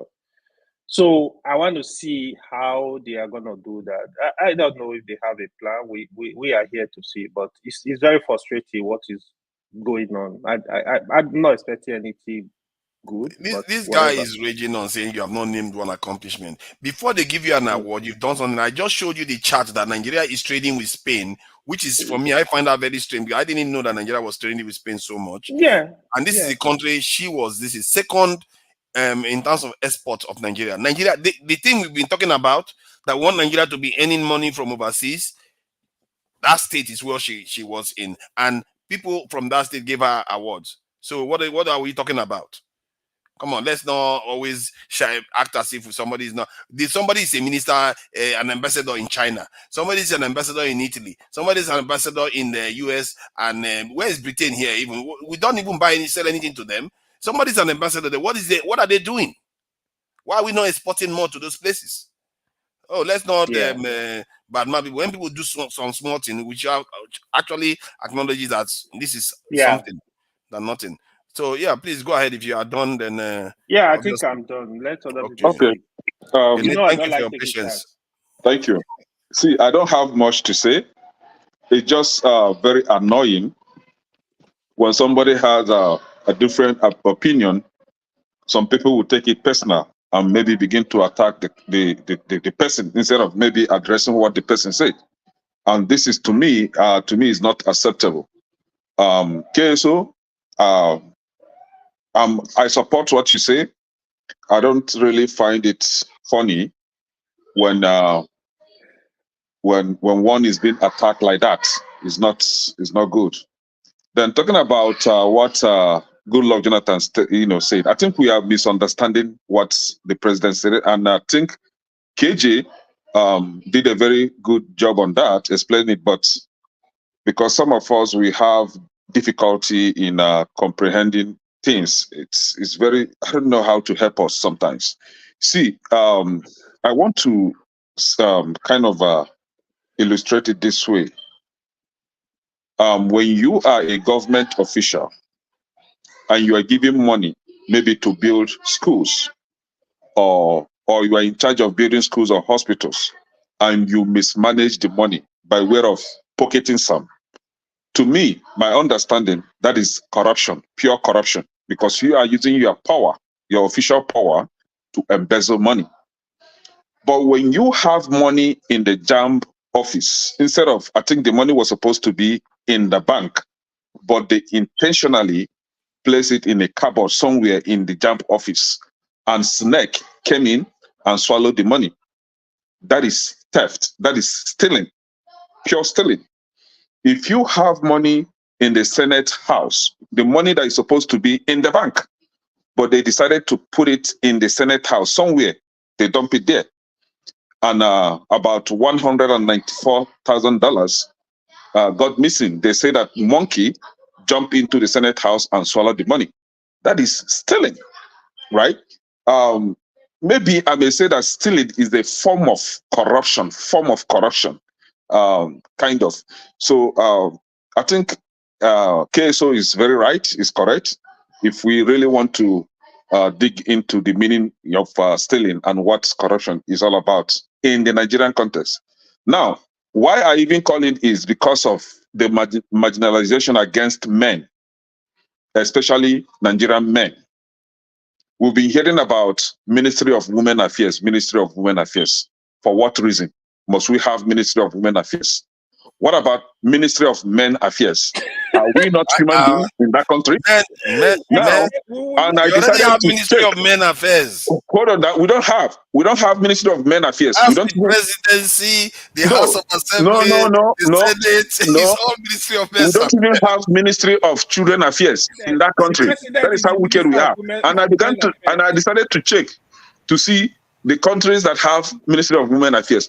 All of those countries are very useless countries, except Germany, that tried to make it to sound like Ministry of Family Affairs, Senior Citizens, and Women and Youth, combination of nonsense. Then we have South Korea there that has Ministry of Gender Equality or whatever nonsense. See, it's time we the men will begin to sit up and defend our ministry as well. Let's call for our ministry. We should have Ministry of Men Affairs. We are being marginalized badly. And that is why, if you come to Nigeria, see, forefathers, I shared something to you. I don't know if you can play it. It's a short video where you see corruption and stealing combined together. Then you'll be able to differentiate it. Where the men are being turned to criminals because they are struggling to meet up with the women's ladder. The women are climbing everywhere. Okay, now see, the 6 ministers were removed and replaced by women. All of them are women. Where are the men? Where are the men? And we're not speaking about that one. The country is turning to be a woman's world. And we're here attacking ourselves instead of defending ourselves. So we should be calling for Ministry of Men Affairs too. Let's balance it. Let there be balance in that struggle. Thank you. Let me play the song, this in video. And that is VIO officials, government officials, stopping an innocent driver because they want to collect money from the innocent driver. Before you go and change people's mind before they view it. All right. Let's see. I can't hear anything. No. Where is the volume? Okay, it's muted. Without the person even knowing. This is Nigeria VIO. VIO. Is it the work they ask them to be doing? VIO. Just look at this is Nigeria VIO. Fiscal inspection. How the range we are in our country. Look at this one. Standing to cover so that people will not know. He has removed the plate number.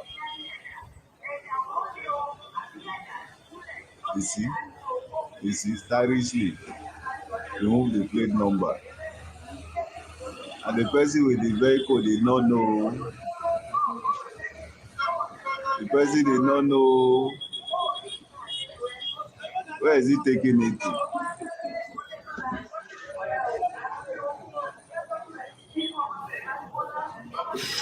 Where is he taking it to? I don't know where he's taking it to. And the man doesn't even know. It is where. That is Nigeria VIO for you. And so they remove his number plate so that they can hold him like somebody that is breaking the law. Thank you. And the driver will be surprised. The driver will be shocked. I have license. They'll say, you don't have it. I have tag. They don't have it. And they will arrest this guy and they start from him. That is the country. I would like the guy with the video ram. The guy with the video anchor, he no get any responsibility as a citizen. The guy that is videoing this thing, this is the problem. Thank you. See, some of them no get responsibility as a citizen. Exactly. So that's what I wanted to say. In as much as what he recorded. Because if I was there, they cannot take that tag. They exactly. can't. So one thing is to shine a light on this kind of a thing. Another thing is to take a bold step to confront it. So in as much as all of us as a citizen and we are cowardice, this kind of thing is going to happen over and over. But is it not easy for us here overseas to be saying this? When you are on the ground in Nigeria, you don't know whether those people are organized criminals. You go and talk, you end up in that. We are saying this. Tunanja, we are saying the same thing now. All of us now they say we are saying the same thing. We are not including ourselves. So both the leaders and the followers are the same. So if that guy with the record get opportunity, what is he going to do now? They saying go look for somebody to cover up for him too now. So. And the guy posted a video. He did nothing about it. He just posted to get attention. So he's an accomplice too. He's also a criminal. It's an unfinished assignment. Is that to make you take the tape to the right authority? That the police, okay, can't go there. But no, that's not the all case. Of those things. But at least he could have confronted them and do something about it. When he go to police carry him, what are you going to do? They have been away from Nigeria for anyway, in our workshop, also on our hustle, like Jefferson that for so long. It's not to have a word. If that guy carry that video, on our hustle, he go first the police go first and stop from him. Then go beat him, collect the video from him. Yeah, they will ask him to come and explain. Just the way they are doing to VPN. Come and explain. Our president is still no be corruption, so that's not final. Let's move. Let's move on. When I saw a major general in Nigeria complaining that when they arrest people like bandits and tomorrow they go and release them, then what do you expect them to do? They will risk their life arresting bandits, then tomorrow or arrest people that steal oil. Then they see the person outside free. They are endangering their lives. They don't want to do that kind of job. So you can see why somebody can be videoing that kind of stuff. They don't want to get involved because before you know it, you are the one that will end up in the slammer and wahala for your whole family will be begging for you by the whole time the whole episode ends. So it's a difficult situation from that point of view. But if you want to deal with it, you have to. So that means now all of us now. That means all of us now the same now. So we can't That's what change. you are saying. We can't change Nigeria. So why No, are we that is why. No, killing it's very ourselves? easy No, to that is change why we have Nigeria. You said. just need to get the right people in place. It's very easy. Listen. That's why we have said. For First Nigeria. of all, you go know your problem first before you For go on Nigeria to somebody. You change, know your problem. you need people like Shore. You need people like Shore who can mobilize a mass action. It has to be a mass action that will go on without abating. But individuals like me, who will go and report to the police and say, "Look, I saw somebody do it." It doesn't work that way, except you have enough money to defend yourself, because you'll be the first person to receive the other end of it. You know, it's not like a normal country. So let me give you an example. The police once in Abuja posted there was this too much robbery around a particular area. So they posted their phone numbers. If you see this, you call and make a report. You know, some people who took that bait and did it. You go there your house, somebody go call you, say, so now you give our number. Now you tell police, say, now here we there. No problem. You go see us. So you don't want to be KJ, you the problem is when I say all of us not the same. If you fear police, that there's no other authority where you go visit, go where then go protect you. Church, mosques, youth, anything. That's how other society works. Yeah, it go be somebody where you go trust. Where you say if that thing get to that person, is everywhere. Either a media or a church organization or a student organization. Something this supposed in any society that will give you that protection. But we know, that's why I say all of us, everybody now they say if they fear the police, that means they fear me too. They fear you too. They fear all of us, they fear ourselves. So I will not say. There needs to be a policeman who everybody could relate to. I want to give you, I won't call his name, but it's now an AIG. There used to be a policeman who everybody used to respect. All the media guys. If you have an issue, you call this guy up and he will deal with it. Right straight. He was right, he was a real cop, the kind of one you see in the UN. Until we all had we all went for a particular event in one part of the southeast. And at that part of the southeast, almost every Nigerian media house was represented. The NTA, the big medias, you are all there. And then at the end of the event, the governor took a particular amount of money, I'm not going to also call it, and handed it to this man and said, look, sort your people out and sort the media people out. Now, this guy said, okay, took the money, entered his vehicle, put siren and blew away. Now, because everybody was staying in the same hotel, I'm not also going to say the hotel because some of you will put two and two together. And then they now met there. The leader of the media guys now went to meet him. So, okay. They tell us, hey, you get something, you go take, at least give us more, go take pay our transport, go back. The guy said, you mean you have been following that discussion? You mean you have been following that discussion? My friend, get out of my room. Anyway, to cut a long story short, from that point on, the media people got to say, we thought we had a weakness in this guy. This same guy that everybody say, this man can be corrupt. This small money when they give an eye, the guy don't come grow on like this. I'm just telling you. So from that day on, everybody knew that, in fact, you didn't have anybody to cover you. So if you have a very, very strong story that you want to, you find somehow and find in the media somebody that you can say to, so I'm no longer hoping that this guy will cover you. What am I trying to get at? Some of them are nice, but depending on what rank they are occupying and who they are going to be reporting to at the end of the day. Sometimes their policies are changed. Sometimes they change character totally. And sometimes the level of pressure of maybe their personal life also gets in the way. So, but that's what it is. I think that's where we need to. That's where we need to start.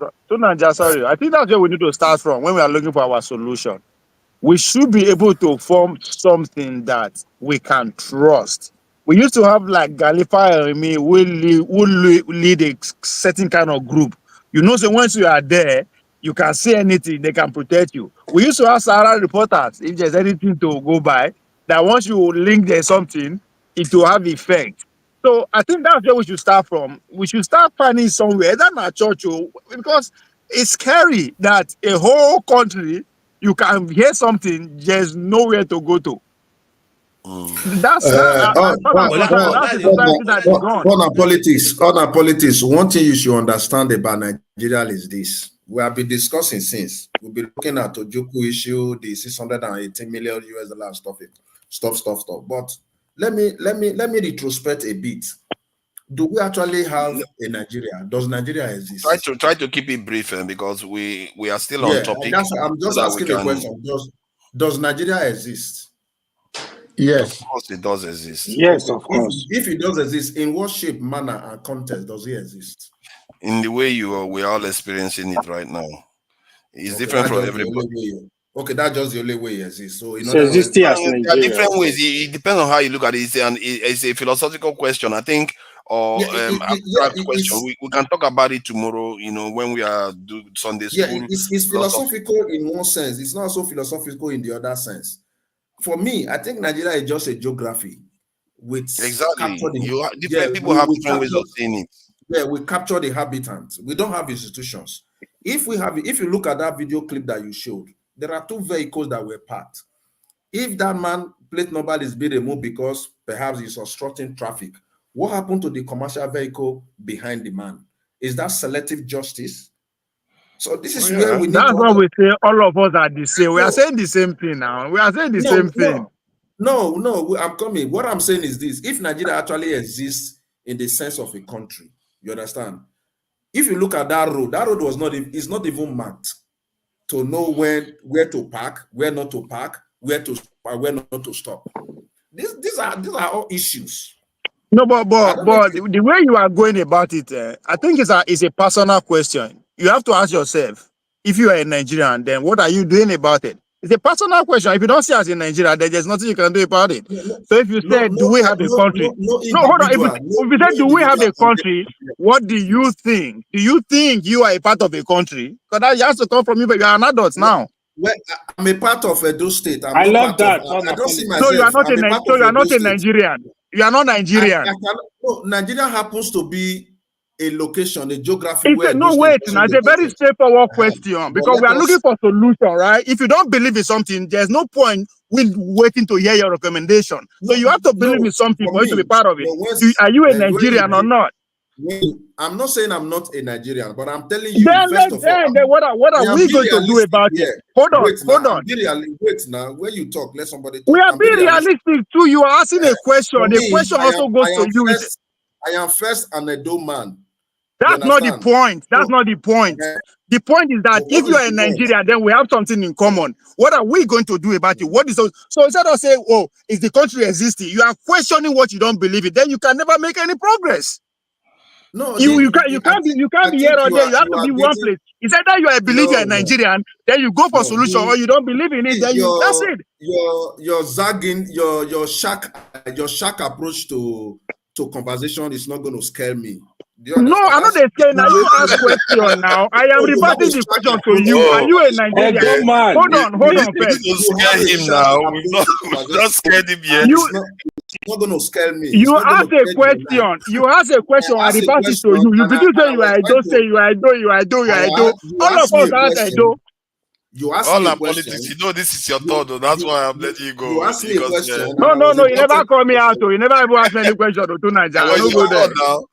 I asked you if it's my turn, then let me talk. Your question. Then you want to shock. No, because hold on. You are this man. You say you be Edo. We don't know before. We don't know that you be Edo.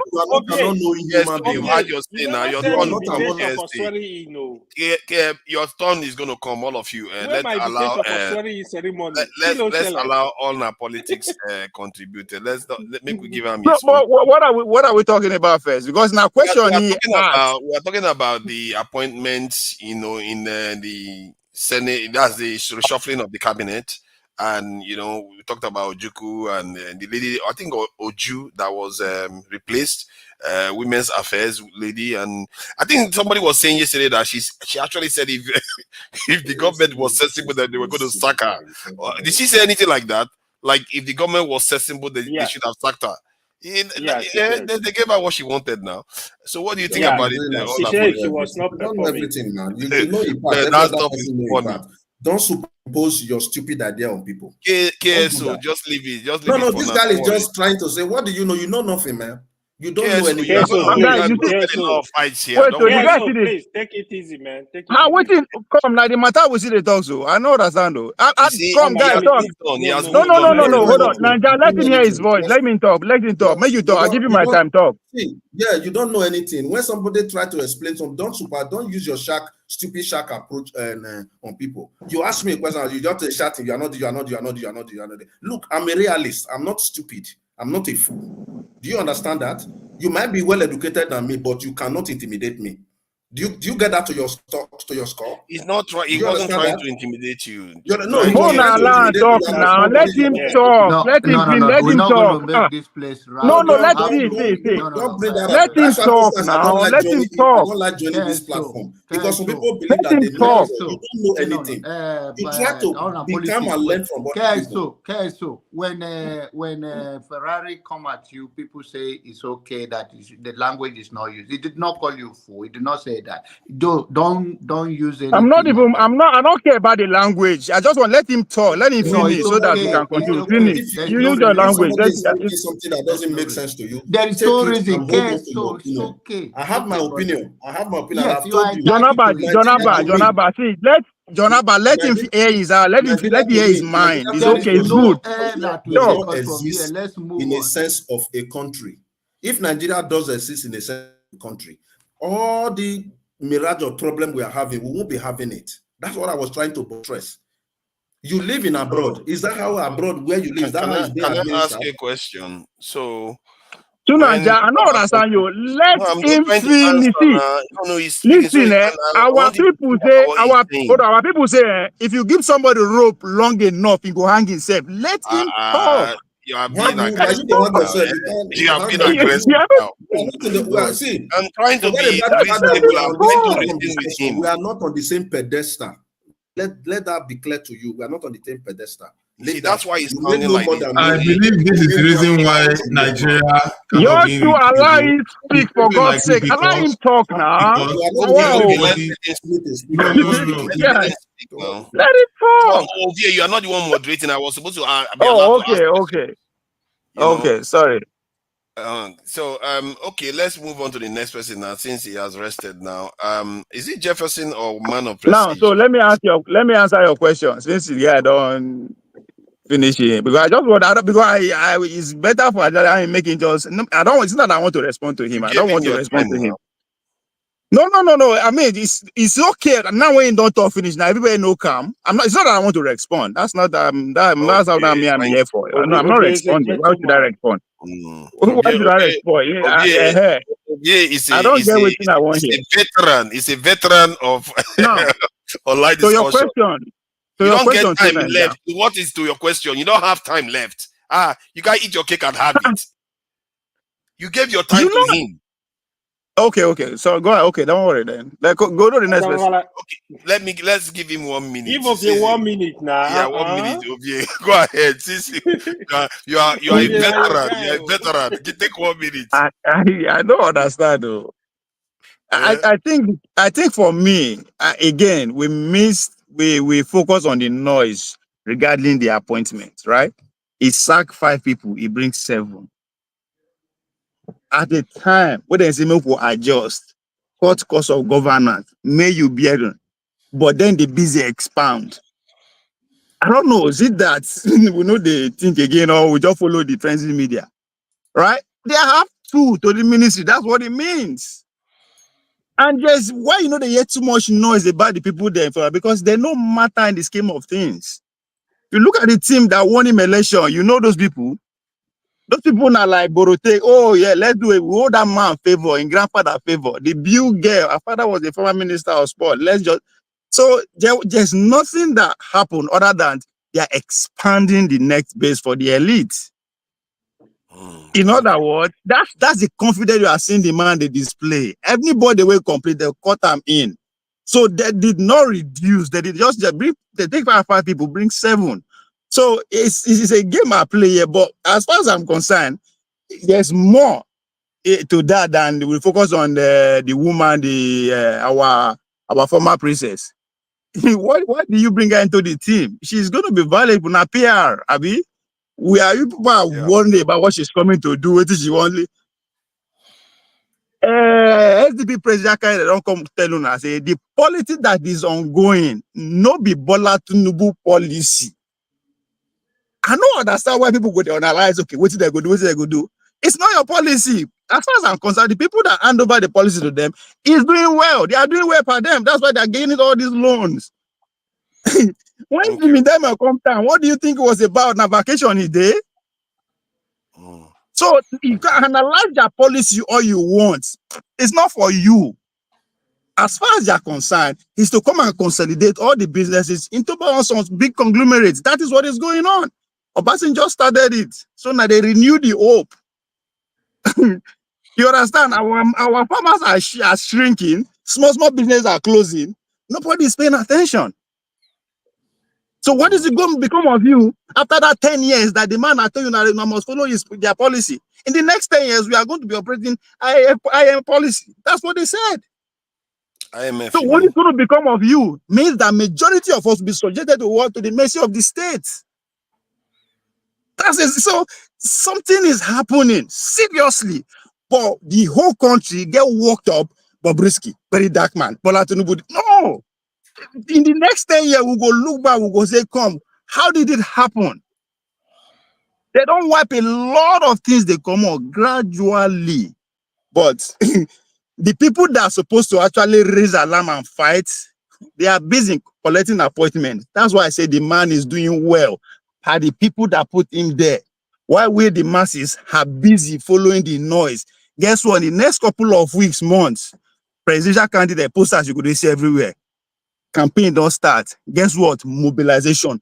How do you mobilize people that have more resources than you? So the time when you're supposed to go villages, they try to convert people with your messages, production to consumption. You let it behind you. They come, they argue on top net with every Tom, Dick, and Harry. Then before you know, this thing don't come. You won't compete people that have monopoly of violence, monopoly of resources, everything over you. So how do you win? But it's a cycle. Now then, it's all over again. Thank you. But again, we are not paying attention. I let you go beyond 1 minute because I think it was worth listening to. Thank you for that. And I didn't know he expanded the cabinet. One thing I know is that he didn't fire the ones that are causing the problem for the economy. I don't know why Cardoso is still there. Chief of Defense Staff is still there. The oil person is still there that has promised us refinery is going to come on stream for how many times? Come on, man. Those ones should be the ones that should be getting fired. But it's all good.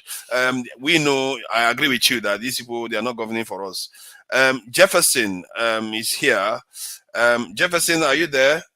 Thank you for your patience. You've been a gentleman. You didn't interrupt anybody. You had a lot of a chance to interrupt, but you didn't. I appreciate you. Thank you for coming in. What do you think about the reshuffle? Is there something that you think is missing? Or this Bianca, I really do like, but that's my own opinion. People may not like it. I think that Bianca could have been a good foreign minister, not this state nonsense. But please go ahead. They appoint her for distraction. Sorry, say more and over. Not distraction. Anything we should do now, media will rush him. The other woman know they do am now. So if she do pimp everybody, so now better exactly. distraction. It would have been a big thing if she was the main minister herself. But it's a big it's a missed opportunity if you ask me. Jefferson, please go ahead. Yeah.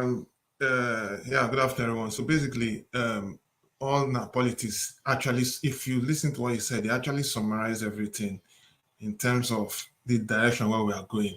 But all I wanted to know is that the people who are to pay for these things, I think if we can get our acts right, now those people with the government and their children are supposed to pay for the damages of Nigeria, not me and you that have that didn't know what was going on, people that signed all those things. So I'm being factual now. You cannot be in government, you sign papers, you carry siren, you oppress citizens the way you like. We are not privy of anything. We don't know what you guys are doing. We're only seeing it on the news. And then tomorrow you now tell me that I'm going to be the one to pay I'm good. Because you are in corridors of power and influence, you now tell me I'm going to be the one to pay for what I did not know about. I think it's unfair. And that is where we need to, those are the things we really need to fight against. Fighting against telling us that we will pay for what we don't know. Assuming they, look, in a reasonable country, assuming when they borrow resources from countries, from institutions like World Bank and Co., if they are doing things like that, they ought to touch base with the citizens on a collaborative level, not on an authoritative level. And that is our problem with our leaders. They just collect the resources. They do whatever they feel that is. They think that whatever they are doing is good for us. It's not good for us. They just make decisions in their own at their own making. So I mean that's just the different. That's discussion for another day. For the case of Bianca, Bianca as a person, she has the experience to do the job, no doubt. But I just feel I smell a rat, I put it that way. Because first of all, we all know that Bianca's husband is a former Biafran leader, right? And we all know what he stands for. Even though that Ojukwu and Gowon may have settled with themselves, in quotes, but the injury is still transcending down to us. We have not healed.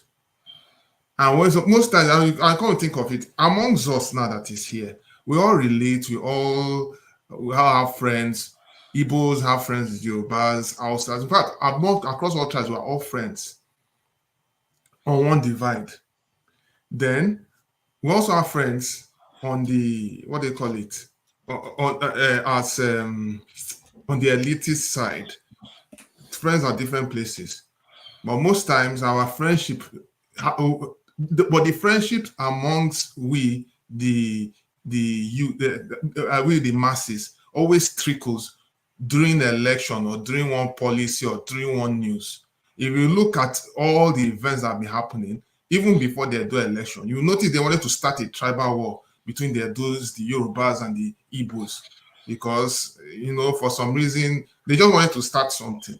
But hopefully by the grace of God, it didn't really work out for them. So at the end of the day, we need to really watch all those things. Now, why I'm concerned about this Ojukwu's these things, because we know what he stands for. I feel he just wants to use that position to try to say how they can buy to buy the minds of the Igbos. That's how I want to see it, and make it look like, oh, after all, this guy is on our side and all that. But it's not really going to really change much, because people's minds have already been made. Even in addition to the so-called birthday messages that Obi told what's his name, Gowon, when he was 90. That's during Gowon's 90th birthday. That message that was passed, of course, it was a bittersweet situation, because even if both of you, even if you want to praise, even if Obi wants to praise him the way he wants, he didn't settle the fact that there's a fundamental problem. You understand? So me, I just see it as a political move, that there's nothing more anybody can tell me. And also, see, even if it was political, the important thing is what the person can deliver.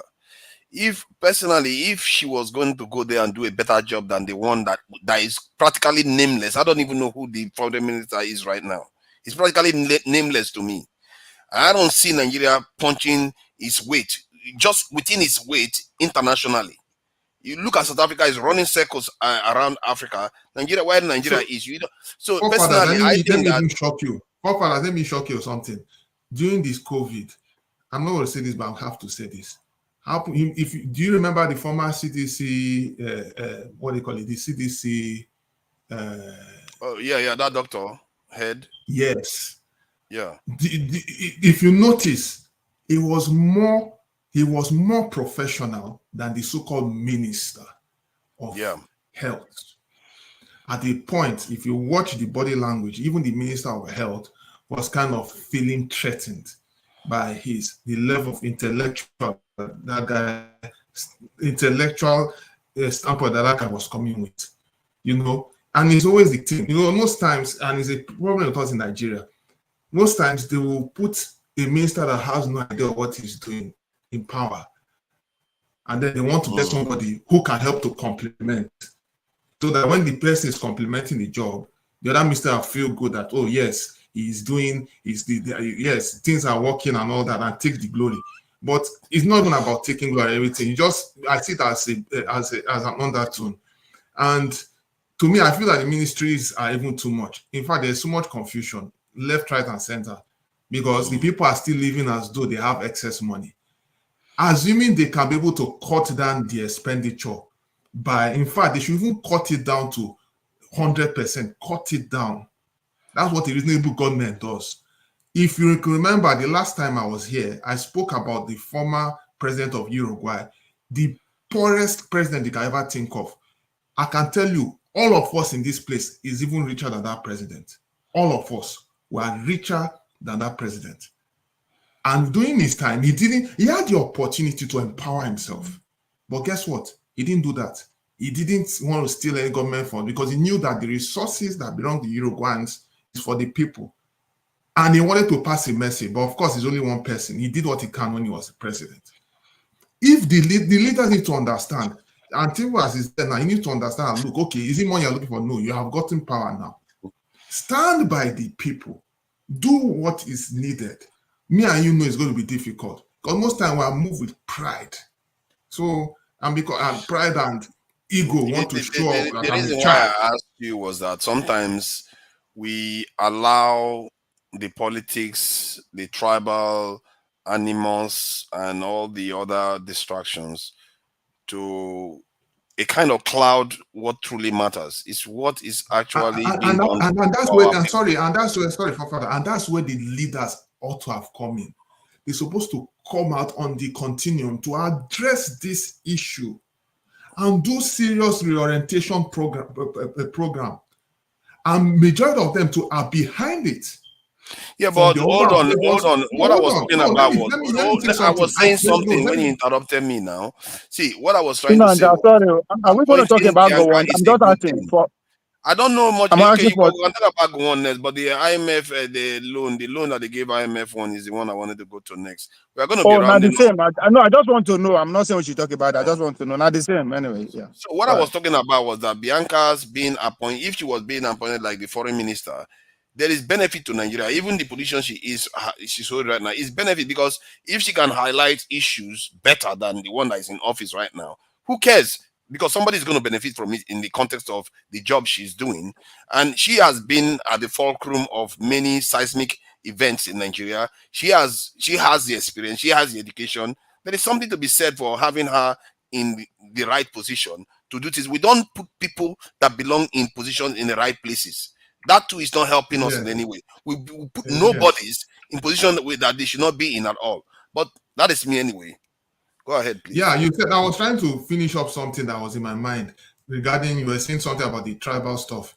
So our leaders ought to, I just wanted to complete this before then someone else can take over.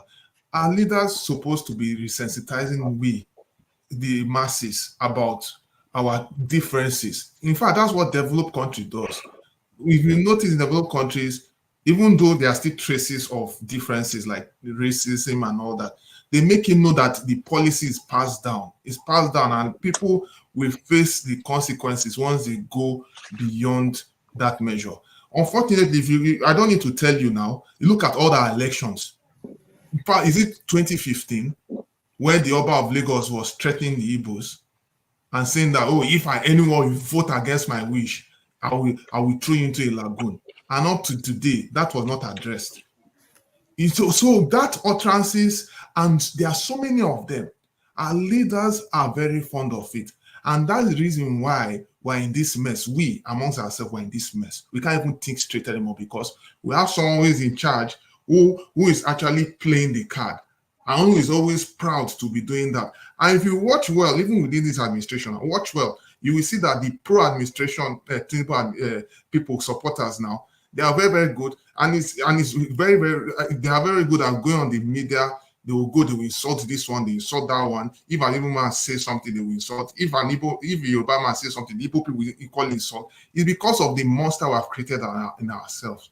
So of which it is no longer, is not sustainable.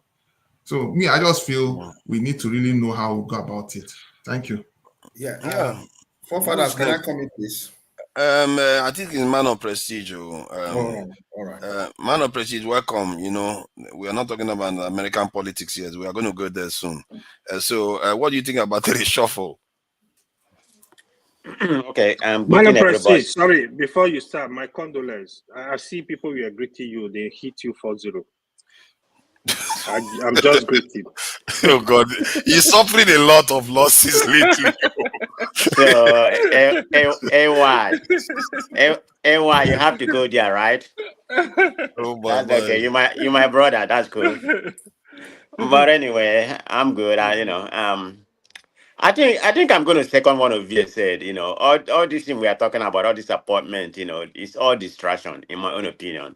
It's kind of like a window dressing. I mean, I don't see the relevance of all the whole appointment. You know, I mean, what is the reshuffle of the cabinet? Kind of window dressing to say that I've done something. I mean, you didn't reappoint people or dismiss people to the place that matter. The economical aspect of Nigeria, all this part of foreign affairs and all that kind of things, Bianca Ojukwu. I mean, if she want to accept it, that's her prerogative. I don't really care because she may be smart and all that kind of things, but it's not going to reshape Nigerian economy's standard where we are right now. We are just regressing to terrible. Is she going to go there, because she's pretty, and get some investors to come to Nigeria?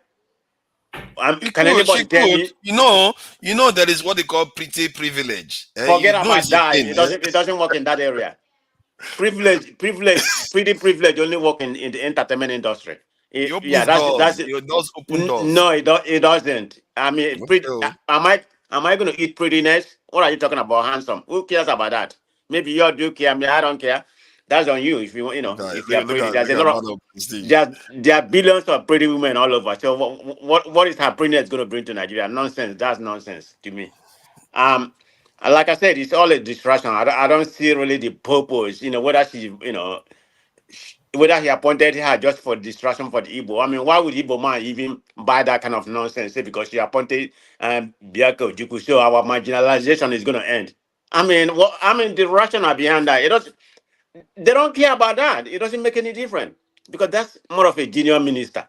What is he going to bring to Nigeria? That's what I'm after. So all this reshuffle of cabinet, I don't really have more to talk. When it comes to Nigerian space, I just come to listen to everybody here, just give my own 2 cents. I don't like to get into depth into Nigerian problem. I have other more important things to talk about, not Nigeria issue. Okay, that I'm not going to say that much. Y'all can stay here, analyze it till everybody here die. Nothing. You want us to mention Kamala Harris, so you No. We already talked about your own country. That's where I'm eating from. I see. Yeah. That's why exactly. Because of Kamala Harris more.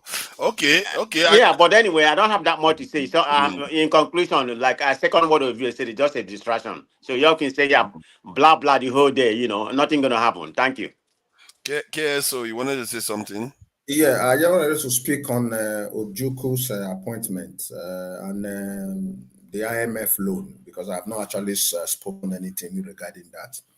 Well, we've not gone on to that yet. We've not gone there yet. Okay, just Ojukwu appointment. Yes. Well, for me, if there is this belief that Bianca's appointment will sway a different political thoughts amongst the Igbos, I think that thing is not going to have any effect. It won't change anything because one need to understand the political behavior of the Igbos. They are quite very Republican. They are quite very, very. If they don't believe in you, they don't believe in you. They are quite very, very Republican, and that will not change anything. But for me, what do you mean by Republican? By Republican is that when I say people are Republican, they don't have like what we'll have, for example, they don't have like a headship. They are not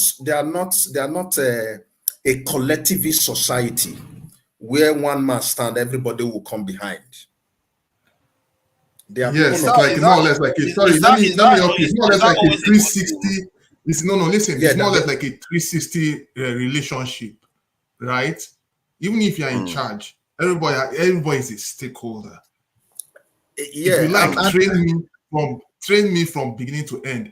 If you bring a view that is, I believe, is not right, I can challenge you, and nothing's going to happen. Not because not because I'm disrespectful, but because I feel I'm being objective. Anyway, that's just the nature of the Igbo. For me, I'm a stakeholder. I'm also a stakeholder in the East. So because I married from there, I come to realize how people behave. Do you understand? I'm a stakeholder in the East. All my children, they all have Igbo names. Yeah, but what I've noticed with an average Igbo man is Republic. Is a free thinker. He doesn't want to. He cannot subject his own will and aspiration to one man just because the man has money or because the man has influence. Do you understand? They are not people that you can just push. I hear what you are saying. Societies go through different phases, and historically, you will see that the ones that have gone on to do great things are the ones that have a way of channeling their societies through a single ruler or a council of rulers. You know, something of that nature. Those are the ones that go on to really dominate large groups of people. So is it always a good thing for everybody to be heading different directions? Because that could be said to be what is affecting Nnamdi Kanu right now. Don't misconstrue me. It's not really that these people, they are heading towards a different. I'm just talking politically. Do you understand? They have their own value. Do you understand? An average Igbo man has his own value. They have their value that they cannot compromise for whatever reason. But when it comes to taking political decisions, they are not people you can coerce into one bottle.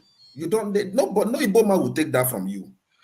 That's what I'm saying. That picking Ojukwu to say you want to swell the Igbos politically is infantile. It's not going to give any. It's not going to work. Don't worry. It's not going to. I don't think. No way he's going to win the Southeast. The Gowon this thing should even let you know now. If there's other people listen to that man. That man has defined. You just like it without challenging it. That man has defined the Igbo DNA. Okay, you need to study about the Igbo. He has defined the Igbo DNA properly for you. We don't have a chief. That's just who we are. You can't change us. And you can't change us. Maybe you guys haven't been given enough time for one person to dominate. That's why. Tuna and Jack, you don't mind. Tuna and Jack, can I chip in? Okay. Okay, trip in. No worry. Yeah. I think what you are saying and what Nigerian is saying, I think at this point is what they want people to believe, because in reality, that's not what is happening. Ojukwu was pretty much, everybody was believing in Ojukwu leadership, right? After Ojukwu, in present today, before Obi, we have Zeke. Zeke has the same followership that Obi have. And when you look at the vote pattern, they all vote the same direction for the past few elections. So how do you explain that? Or we should look at it that there is a you now look at it that the other side of the aisle is playing to that narrative. Hence, you will see that they will carry 4 women and 1 man. Knowing that just what you explained, in terms of Nigerian political mad people, women, they know they want to see how I see woman. So there's a reason why in a region or where you're supposed to appoint 5 ministers, you carry 4 women, carry 1 man, right? So they are playing into that narrative of, we know they follow. So there's no more time to build any character. Just imagine, after Obi, there's nobody. So in reality, it's kind of debatable. All politics, let me tell you something. Don't be deceived by all these non-Igbos causing Igbo people. Okay, enough of it now. We've had enough of non-Igbos talking about it. Yes. We need to stop it. No, wait. If he's married to an Igbo woman, I think he has the right to actually speak to. I mean, his kids are. Yeah, I have the right to say. Enough of but are they no longer Nigerians? Are they not Nigerians? How dare all these non-Igbos keep talking about Igbo in presence of Igbo? I don't know. They are more Igbo than us. That is my major problem. I thought they are Nigerians. When it has to do with Igbo issues, the non-Igbos even know what we need more than we, the Igbo people. Exactly. And when we're talking about it, they even be arguing what's good for us. I want to break it down for you a bit to what KSO has said, which is totally True. If you notice, and Ovie made a reference to that, there used to be a Zik. Whether he had a large following or not, I don't want to go there. Let us assume that he was one of the leaders of the Igbo land. But since Zik left to be with his ancestors, I thought that Zik has children. I don't see his children becoming governors and ministers and all the rest of them. And that's what Man of Precision was trying to tell you guys, and you just went, on your own. People don't have anybody who put as a central figure that you must be there forever. In our own communities, anybody can rise to any position. Whether you were a poor man yesterday and today God elevated you, you can equally become a leader without necessarily having to be born into a leadership family. And the Igbo don't believe that you have already led, and then your children will come and also begin to lead us. No, let us also go to somebody else who will eventually also be leader. Ojukwu has children who are quite big. They are not governors of Anambra State. Are they governors in Enugu State? Okpara, I don't know if Okpara has children, but KJ though, KJ, is it an advantage or a disadvantage in terms of the context of Nigeria? Thank you. Hold on. It's not working so far. It's working. It's working very, very efficiently working. Effectively working. Bini man, stop talking about Igbo people. If you don't allow me Let to Igbo people talk. Go ahead. Are you saying his wife don't count? Now, so Igbo people they do. People know they got women. The women don't count. I start for KSO. Your wife count. Hold on. You see, and funny enough, the women are as equally as strong as the men. Why would I want to shut a woman boys down? Now what for you? In Igbo land, after all, we have Okonji Iweala and we also have Dora Okoye of blessed memory. And now we have Bianca Ojukwu. The woman I just called now, the Dora currently, is the one is instrumental in saving Nigerians today. If not, you will see all manner of substandard drugs into the country. I'm telling you, that woman. So let us leave it there. Okay, good. Thank you, KJ. I think that question is whether that loose arrangement is helping. Even if you had a loose arrangement, maybe you should have a way of coalescing opinion and so that you pack a punch. I think there's something to be said in the context of Nigeria, and I don't think it's favoring the Southeasterners. It's happy individually. It's not happy collectively. Yeah, and collectively is the more why you speak that way part. Is because you are looking at your own geographical look. Your own tribal evolution. The Igbo communities have always operated this way, and we have never had any problem. And that's why if you go down the history, you find out the Igbos are the first Republicans that ever had a governance structure. So don't say that to us. It's a well-established way of governance. We have never had any problem with it. In the Igbo land where we live, everybody has a voice, no matter what your age grade is. And that's why we rule or govern our communities age grade by age grade. And informations start from the last grade to the oldest of the grades. Nobody sits down and take a decision for everybody and say, okay, because I'm the oldest in this community or because I have more money, and so this is what I say to happen. It does not happen. And we have evolved from that point, and it's not going to change tomorrow. Irrespective. Can I ask you something though? Has the Igbos generally as a people, historically, have they ever gone to they come together in this loose way, but they had a challenge and they went to war with another group of people as Igbo together? Have they ever done that? What are you saying? We are still talking about Biafra. No, we're not talking about Biafra. No. I'm talking about before. No, I know you're talking about. Yes, we're fighting war. Colonization, even. Look, have you ever been together? It was a tough cookie to penetrate in time past. I think in Igbo, among all the tribes, I don't know about you people, but one of the tribes that can assemble people as in 5 minutes is the Igbo land. Because if you go to Igbo land and you hit what is called the Ikoro, within the next 10 minutes, everybody in that community assembles at the village square because there's something important must have happened for you to go to the Ikoro. The Ikoro is not a gong. The Ikoro is a more bigger gong than the original gong carried by people. And so when that sound is heard, everybody, every male in that community marches forward to the the village square to hear KJ, now so I say run Benin down. According to Panzat, that's what I say run Benin down. No, now I'm not talking about Benin. I'm talking about my community. Okay, I'm talking about my community. But no, I think now so now that system I say run Benin down because Panzat say now run us down. I don't know. Let him finish his explanation. I think I'm getting an idea of when that sound happens, it means that something that needs urgent attention by everybody, every able-bodied person, and that you assemble and a decision is taken. If it's a decision of going to war, it is taken. If it's a decision of going to the forest, maybe someone are going to the forest and it's not coming back, and there's a need for the person to be searched out. That decision is taken there, and for that point, we match up. Okay, now let me give you an example. You can see how that could be a form of disadvantage when you have soldiers that have to fight together but never really kind of lived or had a kind of camaraderie for a prolonged period of time.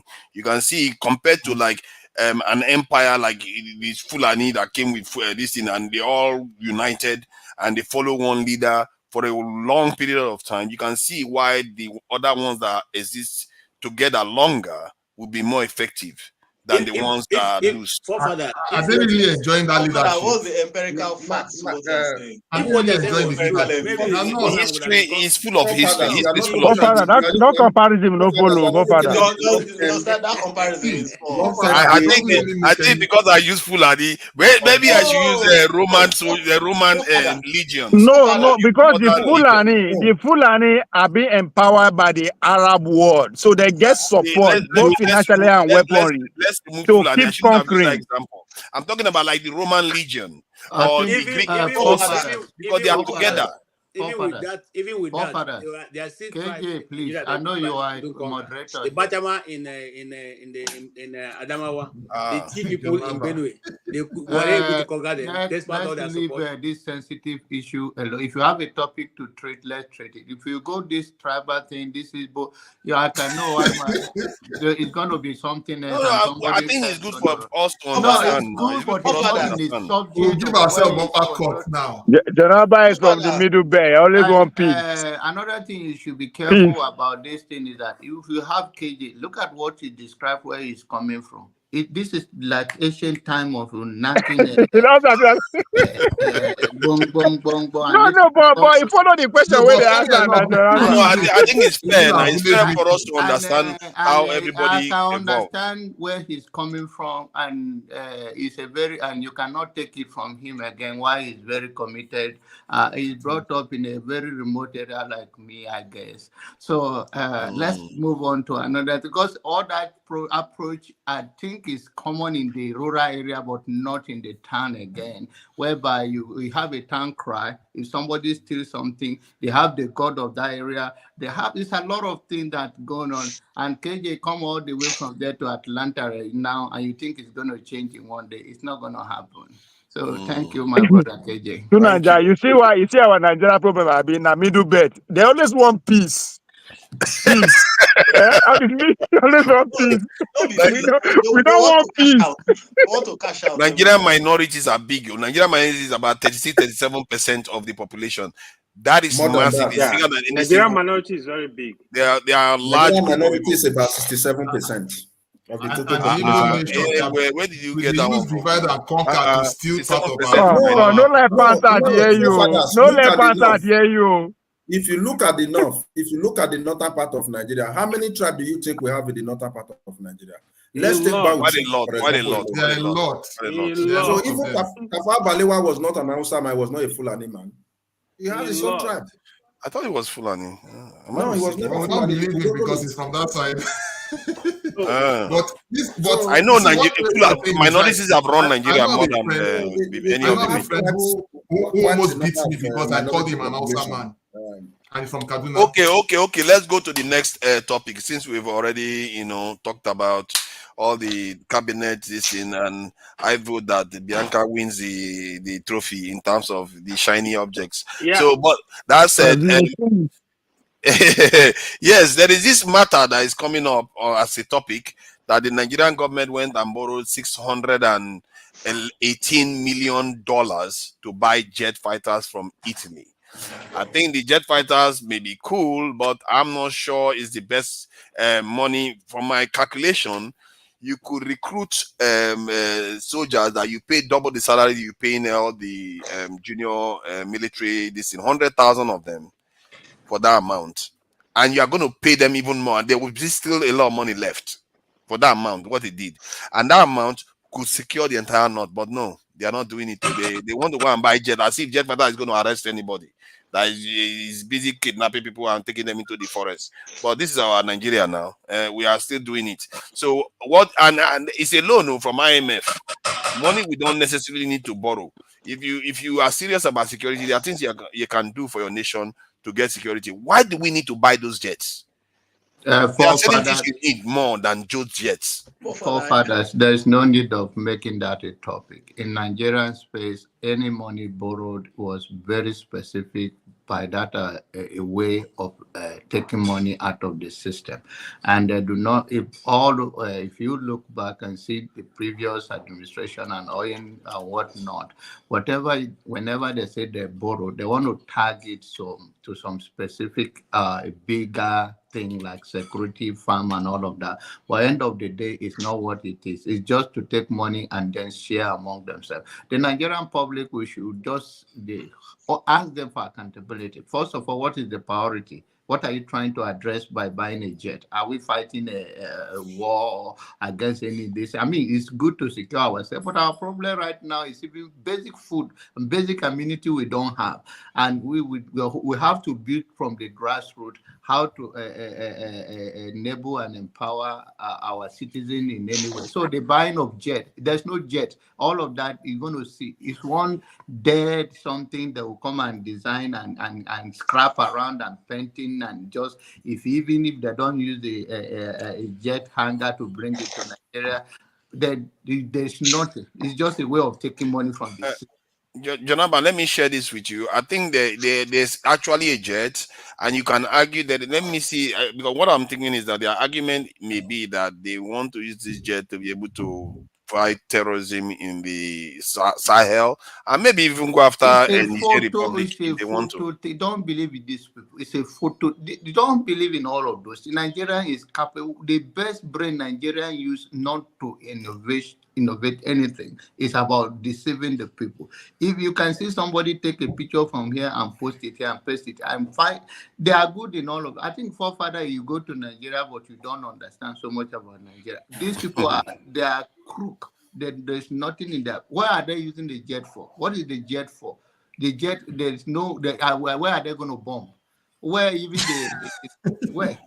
I think the Sahel are keeping West Africa under check maybe a strategic way of thinking about this thing. But personally, I think you need manpower that can deal with the problem we are facing inside the country right now. Yes. So that money can recruit 100,000, and there will be a lot the money left. These are the people that they are sick, that are in abroad, they cannot even have a decent hospital to treat themselves. They're spending billion in what is not looking for. So these are not the serious people. They are just using it for their own camouflage. All of this thing this is just a propaganda, arranged talking point. Nigerians are hungry. Did they care about jet, or did the jet give them food? Are we fighting war that we're trying to equip our military? Even though if you want to be powerful and relevant in the world, you need all those things. But there is nothing like that for now. Even Niger, if they vest, they go invade us right now. So oh God, Jonathan, you are going too far now. Let me just play the video. Democracy government. Nobody tell them now. $1 million from a group of financiers to buy 6 Italian-made M346 combat aircraft and ammunition for its air force. This comes after the Nigerian Air Force earlier this month said it was acquiring 24 M346 combat jets and 10 AW109 Trekker helicopters as a part of a fleet renewal strategy. The first 3 M346 fighter aircraft are expected to be delivered by early 2025, with subsequent deliveries running until mid-2026.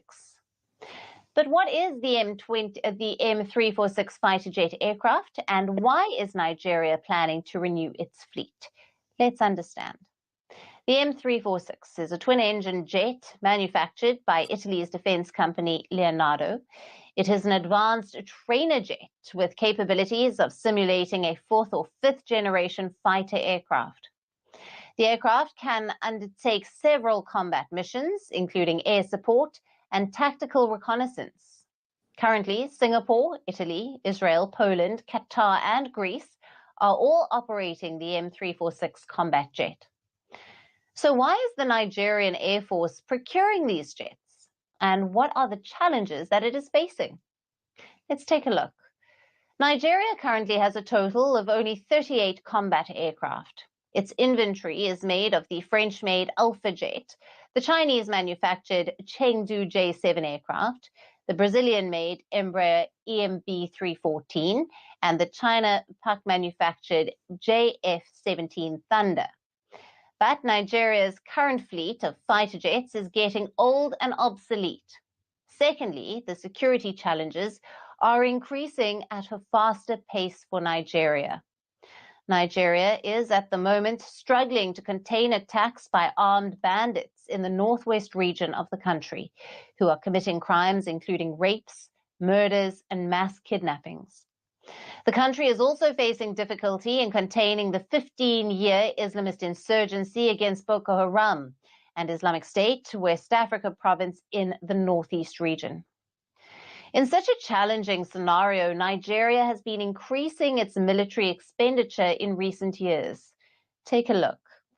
The country increased its military spending by over 2.6% to $3.19 billion in 2023. It had spent roughly $3.11 billion in 2022.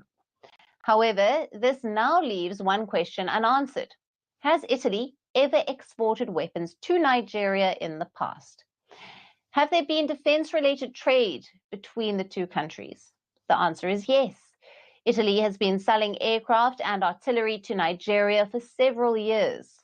The aircraft have been either in the form of trainer jets, such as the MB339 jets, or helicopters like the AW109s. However, the purchase of the jets is not coming at the right time for Nigeria. Nigeria is currently struggling with a higher cost of living crisis.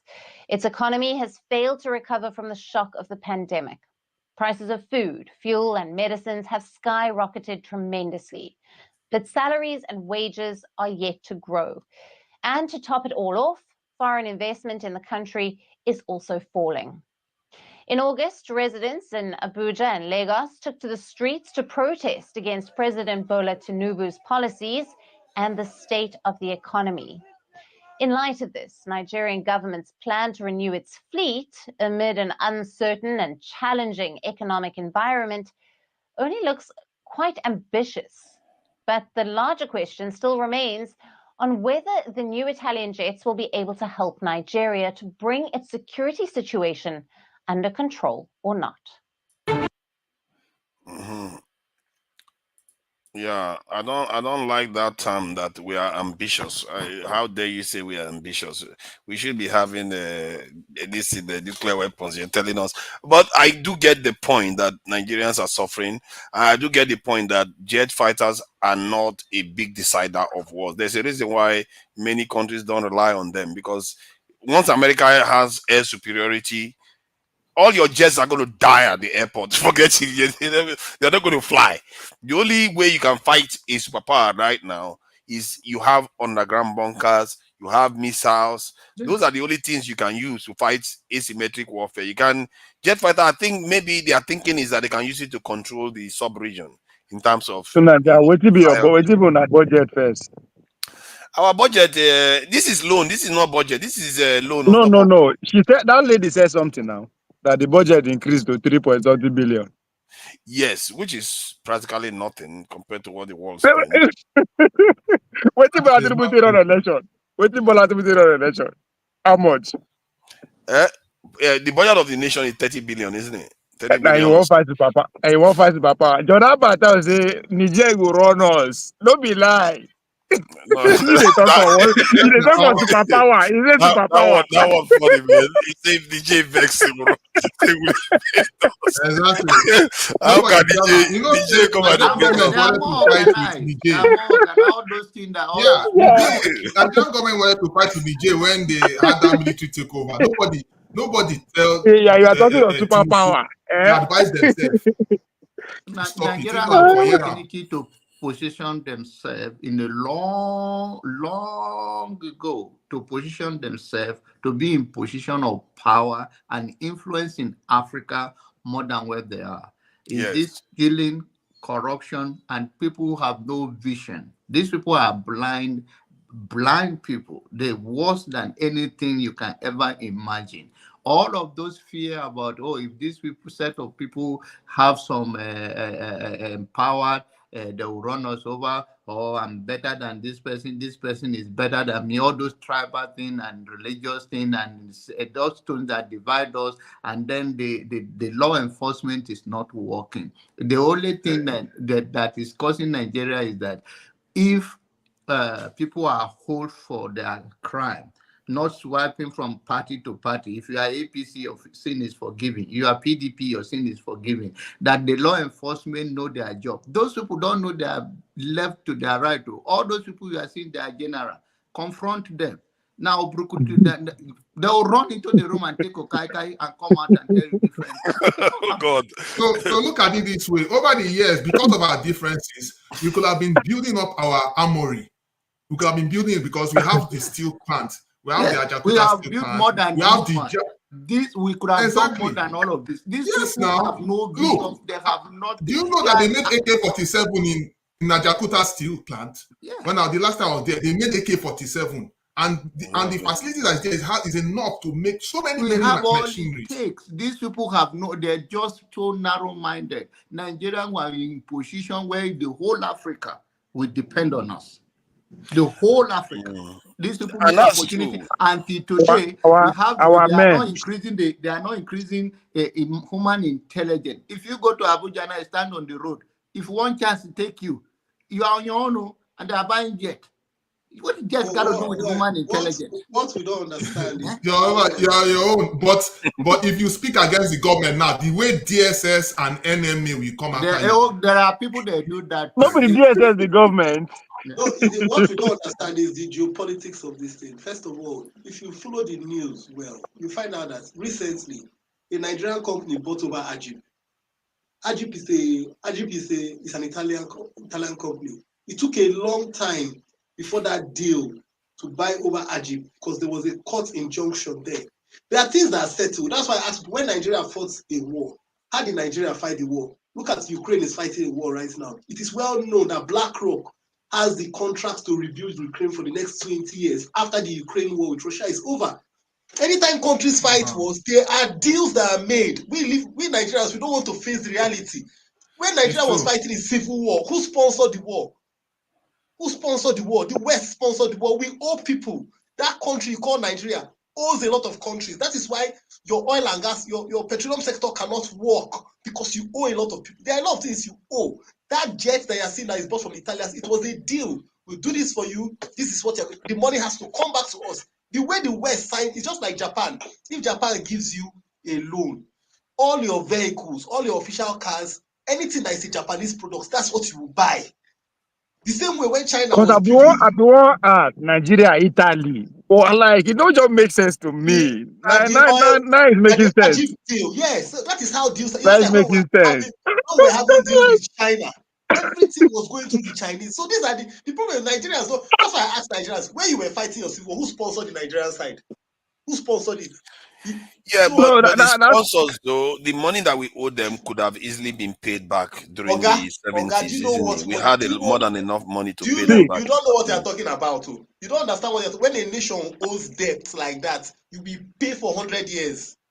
What debt are you referring to? Because what precise debt are we talking about? Exactly. Sorry. Oga, when you were fighting the war, Finish, all the ammunition that were used for the war. How much do you estimate them to be? I don't have to estimate them. It is what those people signed in contracts. And when you go for those things, it's just the way Ukraine is now. When Ukraine is fighting a war, America is pumping all the millions. Australia, all those countries are pumping money there. The moment that war settled, the moment they settled with Putin and everything, it is American companies that are going to come in and run that economy. And they will run the economy for the next 50 years, whether you like it or not.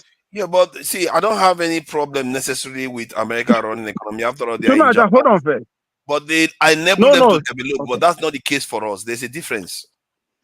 No, but yes, Tunaja, let me tell you the difference. See, I think what Desta is saying, that's what is missing from when people are saying, look at Malaysia, look at Germany. No, that's what Desta just says, what is happening. America is still building the alert. So, Tunaja, you said we don't get anything where, that where we would pay for. And then, are we really independent? Which goes to what KSO was saying, even though it's psychological, but he no one understand with my answer and he just lost it, right? That question is there because all you need to do is follow the war, the World War they come, right? When America won the war, came in late and won the World War I, right? What did they happen? The punish for Germany is that they commit everything we then get. And America give it to the British and the China, the British, the Italian, the French, go and exploit Africa to rebuild what you have lost during the war back, which is what was going on after the First World War up till the Second World War, which is in the 40s. Now, after the Second World War, what proceeds? The Cold War. What do you think the Cold War was about? Was a pushback by from the communists, right? Now, which goes all through to in the 60s. Now, in 1960, that is when America say, come, it's like we are losing our hegemony with the way small nations are buying the ideology of the communists, right? So they had to call British, say, come, leave those people now, give them their freedom, we are coming to the economy, which is the debt that Dexter is alluding to, and you ask which debt you won't pay. America had to tell them in the 60s, come, give these people their independence. We are coming to actually access our economic rights. Because now them be war superpower now. That's where those independents come. There's a lady that appeared on Adeola the other day that was alluding to the fact that the freedom that we receive was a split through of the civil movement in America. But people could not get what she's saying. But it's not just in America, all over the world. America had to grab the civil rights movement. America had to make sure that the British free all their colonies so that they will be attractive enough for us to boycott what the communists are actually buying. So when they forced British to give us the independence, which government we start? We start with parliamentary. Who are those people in charge? It was Vic and our first prime Yaradua Abi. The other our first civilian elected president. Tafawa Balewa now. Tafawa Balewa. If you go study them, they were still collecting aids from the USSR, the community. The Ajakuta steel that you are talking about. When did they come to bear? Who are the countries that actually financing? Not be the Russian people. Yeah, so America had to vet. America had to vet. Instigated the coup that took them out, which is who? Agu Irunsi. Who was the president then? Ben Johnson. If you remember, I said Ben Johnson, Linda B. Johnson. If you pay attention, 2 weeks ago, where that guy come, they actually explained this to us. He was trying to draw that conclusion. But it's not just Agu Irunsi that was also there. The man called George H.W. Bush was the CIA director. Nobody know. He was in Nigeria just like when Damien, the guy from JP Morgan Chase was in Abuja, assemble our leaders. George W. Bush was in Lagos. That time Lagos was in Lagos, assemble them Obasanjo, the Tiwa Najuma, and the rest. That's when that could happen. When that could happen, what happened? The North went hungry. They carried out their own too. That was the only one the CIA did not actually pursue. When the North carried out their own, through who? Murtala Muhammad. Abi? He was also pro-communist. In fact, the president invited him to Washington DC. He refused to show up. What happened to him? The engineer could have took him out. When he come out, who come in? Our own Obasanjo. Before Obasanjo come in, what was the relationship with the CIA people? This thing is there out there. So Obasanjo was not, his assignment was to actually solidify that unity system government that they give Aguero to bring in. That's why we want to ask Dr. Dameji, why you go say make Gowon apologize? It was a team effort. Why him? Why not Obasanjo? Why not Babangida? Why not Yaradua? All of them were a team that carry out that thing. So Obasanjo was the final person that actually solidified that movement to unity government so that America can be run this directly. What are they interested in? What of our resources? Right? So when Obasanjo come in, if you now go study, read what happened when Murtala Mohammed was bringing in the constitution with about 40 people that depended. When Obasanjo come with 20 agendas, from where? From the America. That's the constitution we are having today. So if you pay attention again, the connection that Obasanjo have is that mind see they follow the next person when he go bring come. So from 1960, what I'm trying to say, from 1960 to today, we never actually elect our own president. Now people they just say, oh, now Obama come on good luck mode. How did they do it?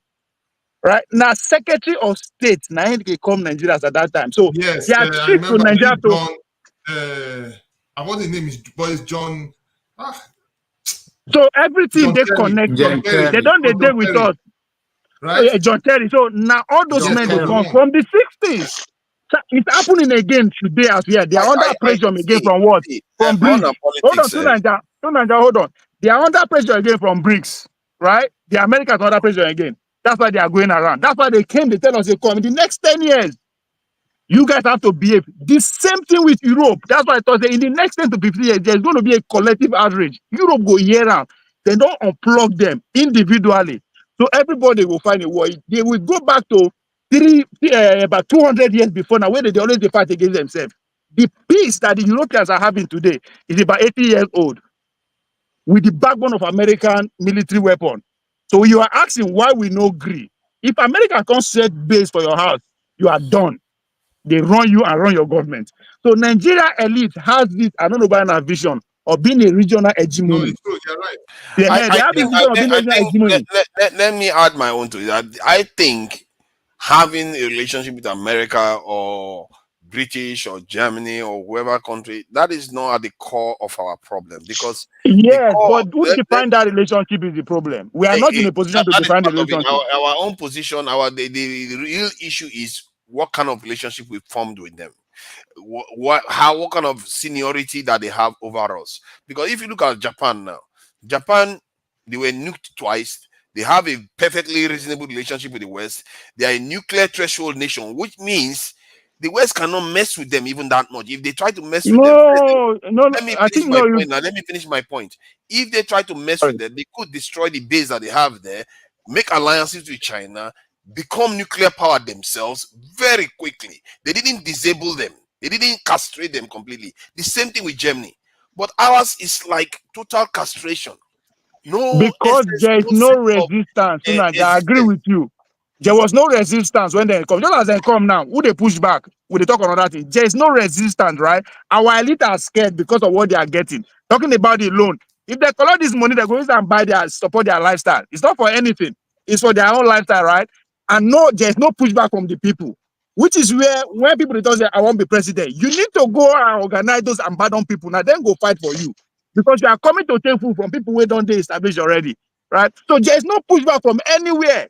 Anywhere. Anywhere across the continent. Anybody will push back, they either assassinate that person, they overthrow him, they bring cook on. So that yes, there. Just imagine. You just explain Bola Tinubu accidents to presidency, and the Americans just support them overnight, just like that. And you think everything is well.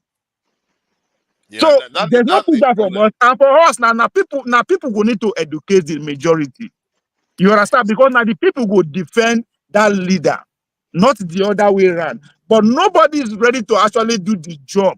Go and actually consult people, say, come on, this thing, we need a reasonable amount of freedom before we can actually progress. These are our leader, they are not ready. And all of them, they fear. They want any small thing, they're outside.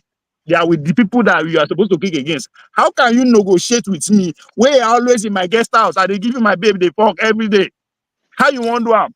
And that is the problem now. They can't be ready. How can they be ready when they've not lived through the necessary baptism of fire So that they that's need why to they be no ready? great teach us They history. can't be. So that Many of them are nobody will spoiled wake children up. of rich people. Many of our leaders are spoiled children of rich people that ended up ruling us again. They have not been baptized by fire. They don't know what it is to actually take a people's destiny and rule for the people instead. Because the people They have are standing for never other people to risen do it. against our leader. I don't think in any history in Nigeria we don't ever raise against our leaders before. I don't know. I could be wrong.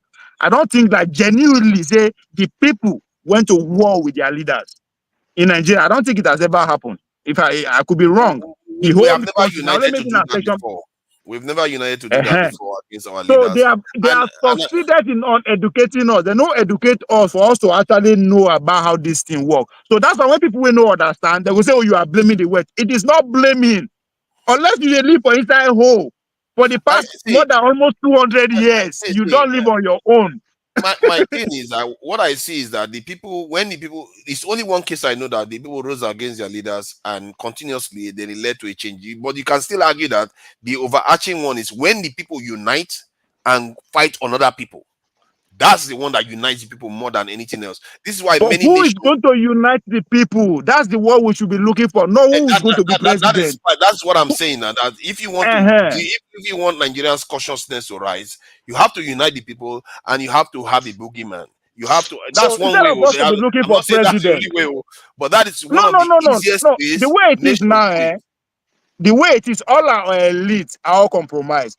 So we should be looking for who is going to unite us, not who is going to be president. It doesn't matter who be president. Yeah, it doesn't matter. As a It matter of fact, doesn't matter. one person can unite the entire nation against themselves because That's depending it. on what happens, the person could be such an evil person that the whole nation unite against that person, and that's the whole point. If the nation unites, that's when you start seeing things happen in the right way. Yeah, Because but that means the a lot of consciousness has to go. We have to teach people all these things so that people know will say, "Oh, you are blaming." It's not blame. You know, don't be blaming. There's a reason why everything around you is foreign. It doesn't make sense that you as individual come this world let me depend on share this people till with you you now. die. Let me share this with you because Are you still moderating or we are? you Oh, see, sorry, I beg, more than over. Give other people to talk. AY has started now. AY has started. He wants to start beating me up now. Like this, Yeah, just a he's question. been doing it for weeks now, constantly. Just knocking. And he knows he can interrupt anytime. He chose not to. He just want to not give me trouble. You It's know, okay. I'm a gentleman. Don't Yeah, right. He's not gentle Guys, at take me all. backstage. I will come back later. All right. We are going to be closing out anyway. I think there's another show coming up. I think the next show is going to be quite interesting, though. I think it's about which one is it? Okay, yeah. It says what will become of Nigeria if Nigeria became an Islamic state? You know, I've said it before. We should start practicing facing Mecca. It's something that we have to get used to. All these people in the South that think that they will have 2 children, 1 children, all that stuff. You know, people in the North are busy having 10, 20. So we should start practicing facing Mecca. It's going to be an interesting topic. We are going to be going there in about 10 minutes or so. However, is going to? I think it's electricity. I think it's electricity, or it could be the ladies too, because they are supposed to come after me normally. So any of them will come in and I take don't over. think those ladies are too smart. Cedric, the boss. Those ladies are too smart to talk about that kind of a sensitive. Oh my God! You know when they say that people inside. Okay, you know AY. I wanted to share something with you, AY, and I'm happy that Ovie is here. I'm happy that Ovie is here because Ovie The thinks topic, at sorry. least it's one of all that thinks strategically to an extent. What's the topic? The other topic, the new topic is about whether if Nigeria becomes Muslim, what is the worst case scenario? You know, If it becomes Muslim, is it the end of the world? You know, many of our men will be quite happy. Hey, hold on. I wanted to share something in OVA because I think you may find this interesting. When you look at the strategic positioning and power structures in the world, if you look at it, we don't seem to matter much. And And that is partly because we never made ourselves relevant. If you look at all these nations here, China, India, all these nations, they seem to be the nations that matter. You notice this position here. You know how this place is hot. They seem to be all the areas that matter most, because guess what? They want to contain this body here. They want to contain another body that is here. So we look at where we are. We don't seem to matter in the bigger scheme of things, and maybe that's why Japan, that they knew twice, all the other countries that went through hell, they are still doing better than us. How do we make ourselves relevant from where we are? Look at where we are, tiny, this area here. How do we make ourselves relevant to the events going on here? Your forefather, the truth is this: Nigeria we can't expect ourselves to matter when we don't even respect ourselves. You understand? A country that does not promote meritocracy cannot be taken seriously in the world. It's simple. The world is watching. The world knows. Nigeria is a mediocre country driven by mediocrity. So why are you looking for the world to take you seriously when you cannot even take yourself seriously? You don't you choose the worst among you to lead you. Then you are expecting you want to be in the world stage. It doesn't work. It doesn't work. So this idea of you bring a rat to come and rule and you expect the performance of a lion, it doesn't work.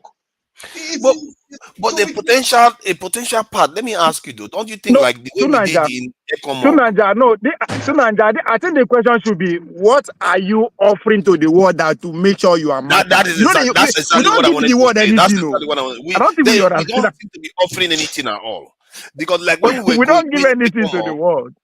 When we went to Liberia and Sierra Leone, the world kind of supported what we're doing, and I think one of the areas we could matter from is if we tell them, okay, hands off Africa, we are in charge, but we are going to relate with you at a certain level. In what capacity? In the capacity that we will keep we'll maintain control of our domain.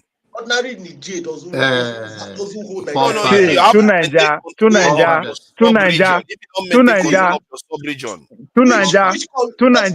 you know what the Civil War was about?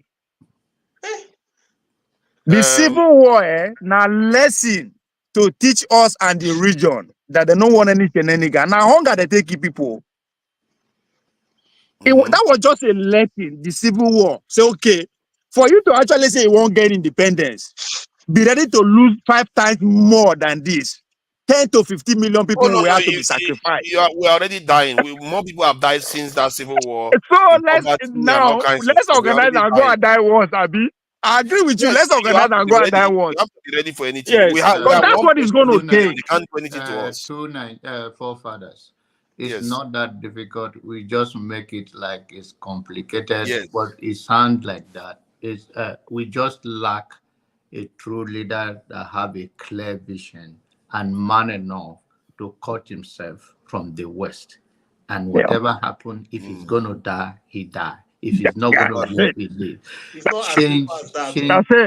Change the mentality of the people through discipline, law, and order. And this will not just going to go on by 4 years of you doing it. You have to be giving a chance for more than 5 to 10 years to set our people free from their mental. This has happened to be free. No, don't say that. Don't say that. Don't say that. See, this mentality of low self-esteem, using poverty, using disease, using all kind of tools to hold our people hostage.